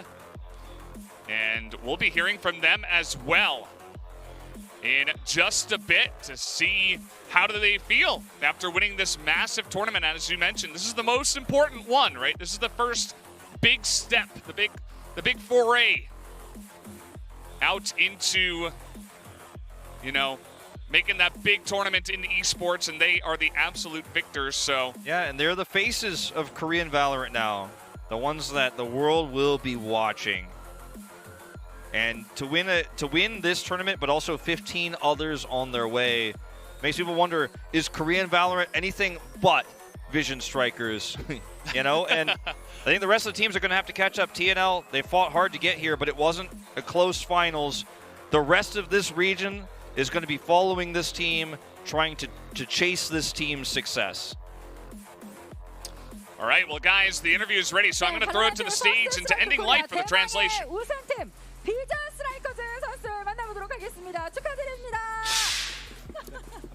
Congratulations, Vision Strikers, for being the grand champions of First Strike Korea. 스포츠의 선수들이 너무나 멋지게 또 같이 좋아해주고 계시는 것 같습니다. 정말 치열한 경기를 함께 펼치게 I can tell that you 됐는데 guys are very happy about this 정말 비전 victory. 스트라이커즈의 힘이라고 해야 할까요? 세트승을 넘겨주지 않는 그 집중력들이 정말 They are not going to give up any sets to their opponents, even though it's the grand finals. 나눠보도록 하겠습니다. 먼저 RB 선수 만나볼게요. We'll get along with 축하드립니다. RB for our first interview.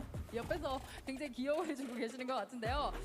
제트와 레이즈 그리고 특히나 그 제트 So you focused on playing the jet and sometimes the Rays. 있는 것 같아요. 전 세계에서 제트 플레이를 보려면 RB를 봐라라는 So people are starting to say, if you want to, see who's the best jet or any crazy jet plays, look at Jet. How do you feel about this win? 우승하게 돼서 너무 기쁘고요. I'm very happy that we got that 3-0 clean win.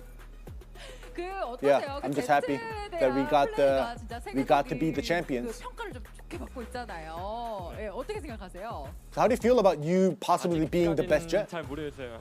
아직 멀었다고 생각해요. 저는 아직. 정말요? 본인보다는 잘하는 선수. I still feel that I'm far off as being considered the best. 특히 해외 선수들. 네. 뭐 Because G2 믹셀이나 he's shouting out to Mixwell and C910s as also probably being one of the best entry fraggers as well. So 어느 정도까지의 성적 he's being humble.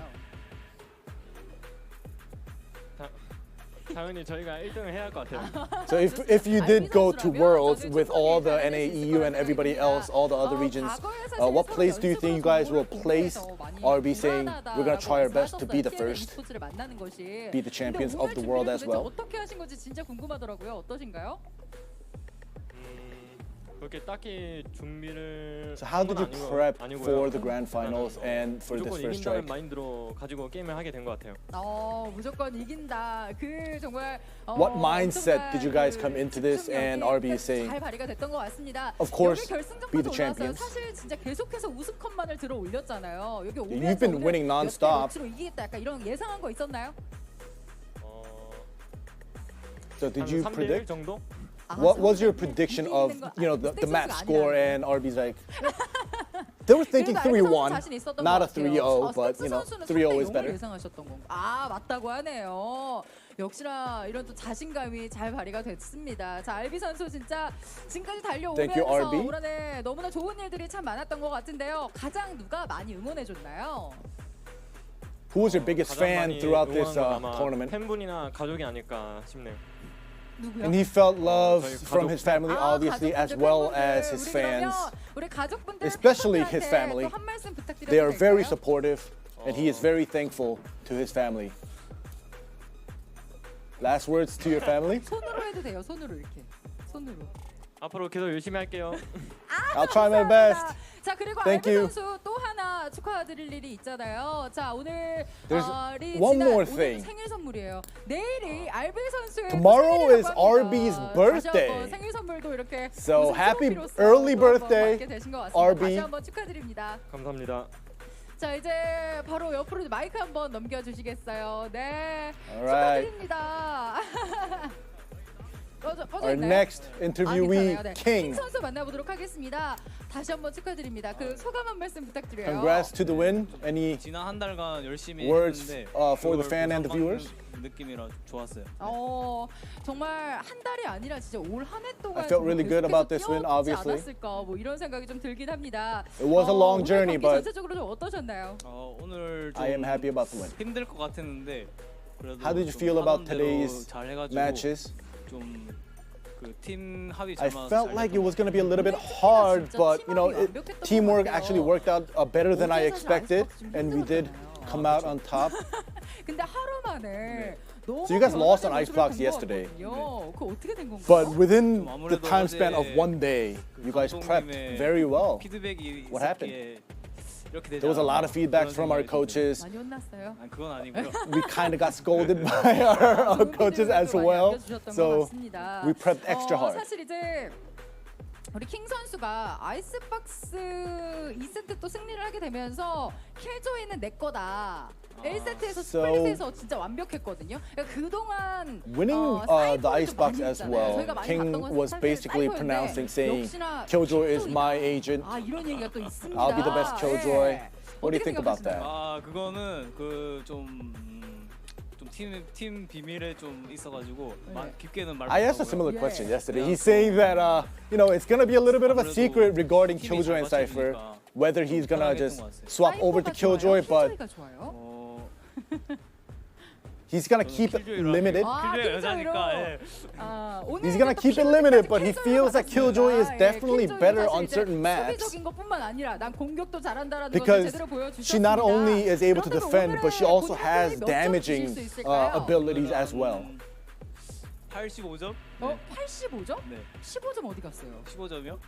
좀 제가 좀 말아보기. Rate your play today. 감점을 좀 할게요. And he 아, gave 네, himself 그 an 15점 85. 나중에는 또 이제 충분히 보강을 해서 100점으로. 네네. And he left out the 15 because there's room for improvement as always. 선수도 누가 가장 많이 응원을 해줬는지 궁금하거든요. So who was your biggest supporter, King? 그냥 팀원들이 그냥 좀 응원 많이 해줬던 것 같아요. 팀원들이 Yeah, my teammates were always there with me, supporting me, regardless of how good or bad I was doing. 좀 잘 받쳐줘서 고맙고.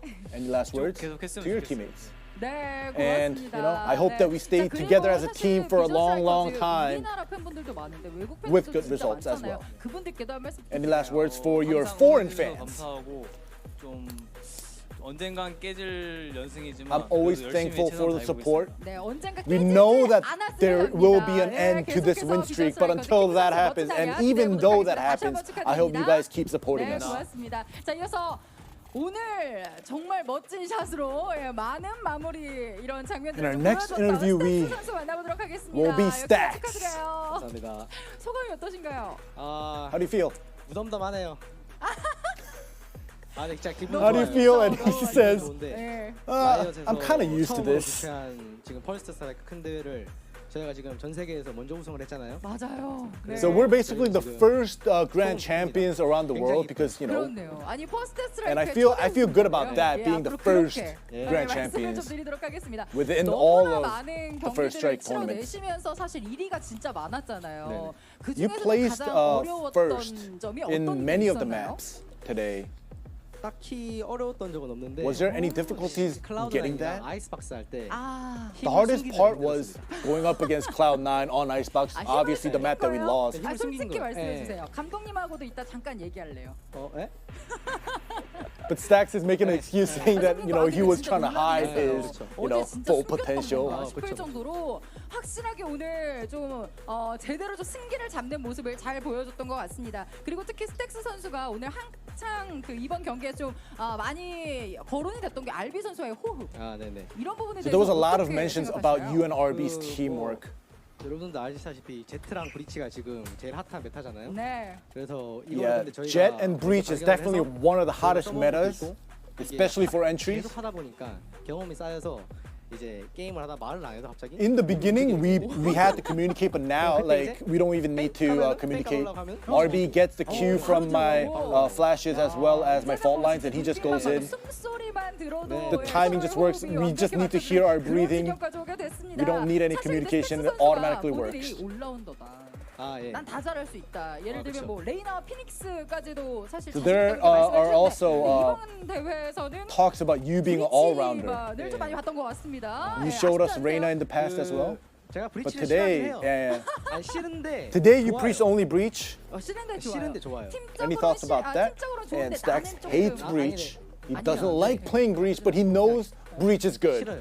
So, yeah, he's repeating and saying that he doesn't like playing Breach, 그냥 제가 그나마 이걸 많이 했으니까 네. 그냥 제가 하는 거긴 한데 but he's good and he played Breach the most, so he knows that anybody else on the team playing Breach is going to, frustrate him, so he's going to just stick with the Breach. 한번 해보고 싶다라는 게 있습니까? Is there any other agents 아, 그럼 that you want to play? 예, 브리치. 아, 바꿔서. So he wants to swap. Maybe later in the future, Stacks playing the Jet and RB playing the Breach. 타이밍을 잘 맞아주고 있었구나. 내 네, 수속에 네, 네. 집중해주고 있었구나. 알겠습니다. 알비 선수의 이야기는 이미 끝났기 때문에 He's like, all right. 좋은 호흡 다음 경기에서도 기대를 해보도록 하겠습니다. 역시나 스택스 선수도 좀 많은 팬분들께 너무 네네. 좋아하세요. 스택스 선수의 샷 정말 강렬하기 때문에 누가 가장 응원 많이 해줬나요? 오늘 올 때. 저 가족이랑 팬분들이 Who 그래도 같이 많이 were your 해주신 것 biggest 같아요. supporters? And obviously fans and my family. 그 팬분들 제가 The last 항상 words to 이렇게 your fans. 찾아뵙는 것 같은데 항상 응원하고 항상 힘이 됩니다. 감사하고 그리고 I'm always 저희 thankful 부모님도 for your 항상 support. 응원해주시고 있어서 I can feel your 항상 support 고맙고 and 감사하죠. 네, 다시 That 한번 gives 우승 me strength. 너무너무 축하드립니다. 고맙습니다.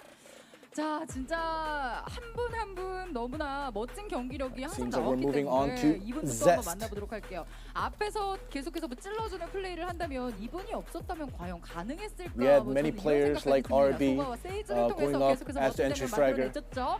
But 제스트 this 선수 player, 만나보도록 Zest, 하겠습니다. was one of the 축하드려요. biggest and the best 네, 우승 소감 supporter 말씀 on this 부탁드립니다. team. 아, 네, 저희가 이제 Sova and Sage player. 연습 시간이랑 쉬는 How do 날까지 you feel? 반납하면서 네. 진짜 어렵게 준비했거든요, 이 대회를. 네. So we 그래도 이제 basically 우승으로서 gave 이제 up 부담을 our 받아가지고 break time, we gave up our 생각이 지금 너무 vacations to 큽니다. practice, try to get this grand 아실 수 champions, 있을 것 secure this. 같아서 But I am 사실 happy that we 계속해서 actually 이런 대회들이 did 조금씩 become the 조금씩 이제 진행이 될 victors. 수 있잖아요. 네. 예, 감독님께 그럼 지금 한번 우승한 김에 어필하시죠. 며칠 쉬게 해달라. 한 달 쉽시다. Any last words to your 좀 어려워 보이긴 coaches 한데 and your directors and your org? How much of a break do you want? 근데 사실 지금까지 달려온 I think we deserve at least a month. 것 같아요. 너무나 멋진 이런 승리들을 좀 함께 계속해서 가져오셨습니다. 이번 대회에서 이제 각오가 이제 우승하겠다라는 것을 말씀을 해주셨는데 소바 세이지로서 뒤쪽에서 계속해서 뒷받침을 너무너무 Your 잘해주셨고 goal was to get the 중요할 champions, 때마다 obviously. 항상 앞쪽에서 모든 것들을 좀 마무리한 장면도 있었어요. 이번 So even though you were a 대회 Sova and 승리하면서 Sage player in the back, sometimes there were clutch moments where you had to go out in the front lines. How did you feel about those moments? 승차감이 좀 좋더라고요. 구태기가 이제 혼자 남으면 알아서 다 이겨줘가지고. Majority of the rounds, I got carried, but I also had to do my part as the supporter to clutch from time to time. 선수 한 선수 모두 자신의 역할이 너무너무 대단했던 것 같습니다. 자 그렇다면 이렇게 우승을 하게 됐는데 누가 또 이번에는 가장 기뻐하고 있을까요? So who would be the happiest right now about your victory? 가족들이 아닐까요?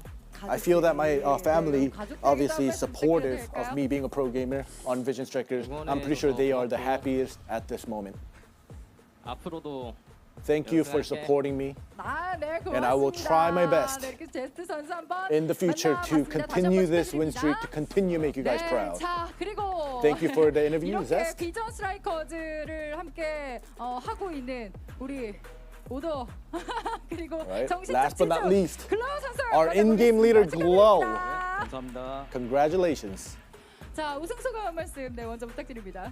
How do you feel 저희가 이제 창단을 about this victory? 해서 이제 꼭 우승하고 싶었던 대회가 이 대회였거든요. 네. So after we 그래서 이제 made 저희 this 팀원들한테 team, 그게 자랑스럽다고 this 말해주고 was 싶고 our goal to 지금까지 be the 이제 저희가 champions 올해 regardless 모든 of how many 대회를 other 우승하게 titles 돼서 we 친구들이 have. 자랑스러워요. And I am 네. very 좋습니다. proud of my team, and I'm very thankful to my coach that they were able to support us and bring this team synergy to get this finals and be the champions. 진짜 4일 내내 이렇게 달려오기라 쉽지 않잖아요. 컨디션 조절 도대체 어떻게 It was a 하시나요? very tight scheduled 4 days. 대회 전에 말했어요 저는. How did you rest and how did you control your conditions? 4강 올라간 다음에 결승에서 별로 폼이 안 좋아가지고 오늘 결승 좀 잘 부탁한다고 했는데 애들이 다 잘해줘서. Even in the previous tournaments, the small tournaments where we were back to back, he said he was gonna do his best until the semifinals, and he was telling his teammates carry me in the finals, and I'm very happy that my teammates were able to do so. 아재도 뭐 33년생 뭐 이런 저 같이 괜히 아프더라고요. And there's a lot of talk about your age being, you are 33 years old in Korean age. 본인 경기를 어떠셨던 것 같나요? How do you feel about that? You hear a lot about that age. 꼭 말하고 싶었던 게 이제 채팅창에서도 많이 나오는데 노익장은 죽지 않는다는 말이 항상 나오거든요. So in chat, people are saying and supporting that, just because you're old doesn't mean you're bad. 10년 더 할까요? He can still play more. 저는 열심히 응원하고 있도록 Age is 하겠습니다. only a number. 정말 많은 팬분들께서 또 글로우 선수의 이런 활약이 있을 때마다 역시 So I like the support that I get from this chat. 이런 말씀들 많이 해주시면서 너무나 많은 칭찬을 해주셨습니다. 이렇게 우승 무대까지 함께 하셨는데 하는데 이 연승 진짜 어마어마하거든요. 이제 누가 넘을 수 있을지 참 신기할 정도의 You have this really, really long win streak. 계속해서 뭐 연승을 해 나간다라고 한다면 언제까지로 생각하시나요? If you do keep on with this win streak, how many win streak do you think you're gonna go on to? 네. 일단 올해 목표는 달성했고 야, 네. 내년 So our goal for this year, 앞으로 we 계획이 다 나와 obviously 있으니까 achieved it. 이제 저희가 다시 또 차근차근 준비 잘 해서 We're gonna prep for next year, 보여드릴 수 있도록 하겠습니다. and we're gonna try to show you and continue on with this win streak. So, look out for that. 팬분들께. Last words to your fans. 항상 이제 저희 팀 응원해 주셔서 감사하고 I'm very thankful for 항상 이제 cheering 저희가 us 이렇게 on 좋은 모습 always. 보여줄 수 있게 도와주는 이제 I'm also very thankful for our organization 고맙다고 말하고 싶고요. giving us the support that we can show you guys our best performance. 응원 많이 부탁드립니다. 감사합니다. 네, And 이렇게 continue 해서 to 글로벌 root 이야기까지 us 한번 on in the 들어봤습니다. future as 자, well. We'll 그렇다면 try our 저희 best to show you guys 감독님 good 한 games 말씀 좀, too. 들어봐도 될까요? 사실 선수들의 인터뷰로 끝내기에는 편선호 감독님이 워낙에 또 많은 선수들이 Gonna get an 감독님에게 interview 많이 해주셔서 from our 감독님 coach 기분 어떠신가요? slash director of the 가장 organization. 중요한 퍼스트라이크를 우승하게 돼서 정말 기분이 좋고요. I'm very 그리고 proud of my team, and I'm very happy that we got the first grand champion of First Strike Korea. 하고 정말 열심히 훈련을 했거든요.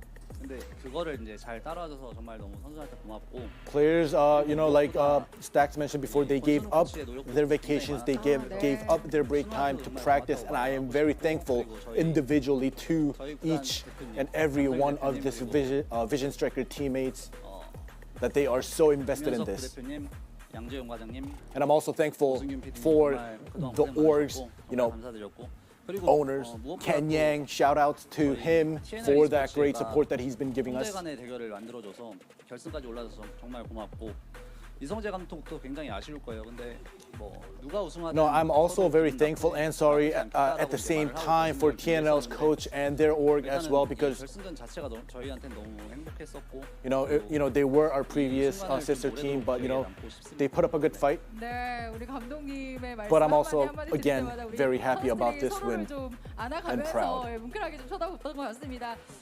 자, 트로피 한번 멋지게 다시 한번 들어 올려 주실까요? 네. All right, let's get this 발로란트 퍼스트 trophy 스트라이크 ceremony and this 우승팀 interview 비전 seems like it's coming to an end. I'm going to hand it 축하의 back 박수 to Valdez and 부탁드릴게요. Wolf at the caster's desk 고맙습니다. to finish this 잠시 event 자리로 off. 오신 후에 네, 인사를 드리도록 하겠습니다. 고맙습니다. 다시 한번 축하드립니다. Well, thank 네, you 이렇게 so 해서 much, 지난 10월 Ending, for 큰 the 배틀과 translation, and of 선발전 course 그리고 to all the players, Vision Strikers, and to Kim Soo-hyun for the interview and all that good stuff. We had a very lengthy interview, just hearing all of the players' thoughts about everything, and they just seem, you even heard it from Stacks, like, we're used to it, we're the best. And they're really, I suppose this is what happens when you win so many times and begin to craft your legacy. Yeah, I mean, at the other side of things, I feel like despite Stacks saying that, they were all pretty humble.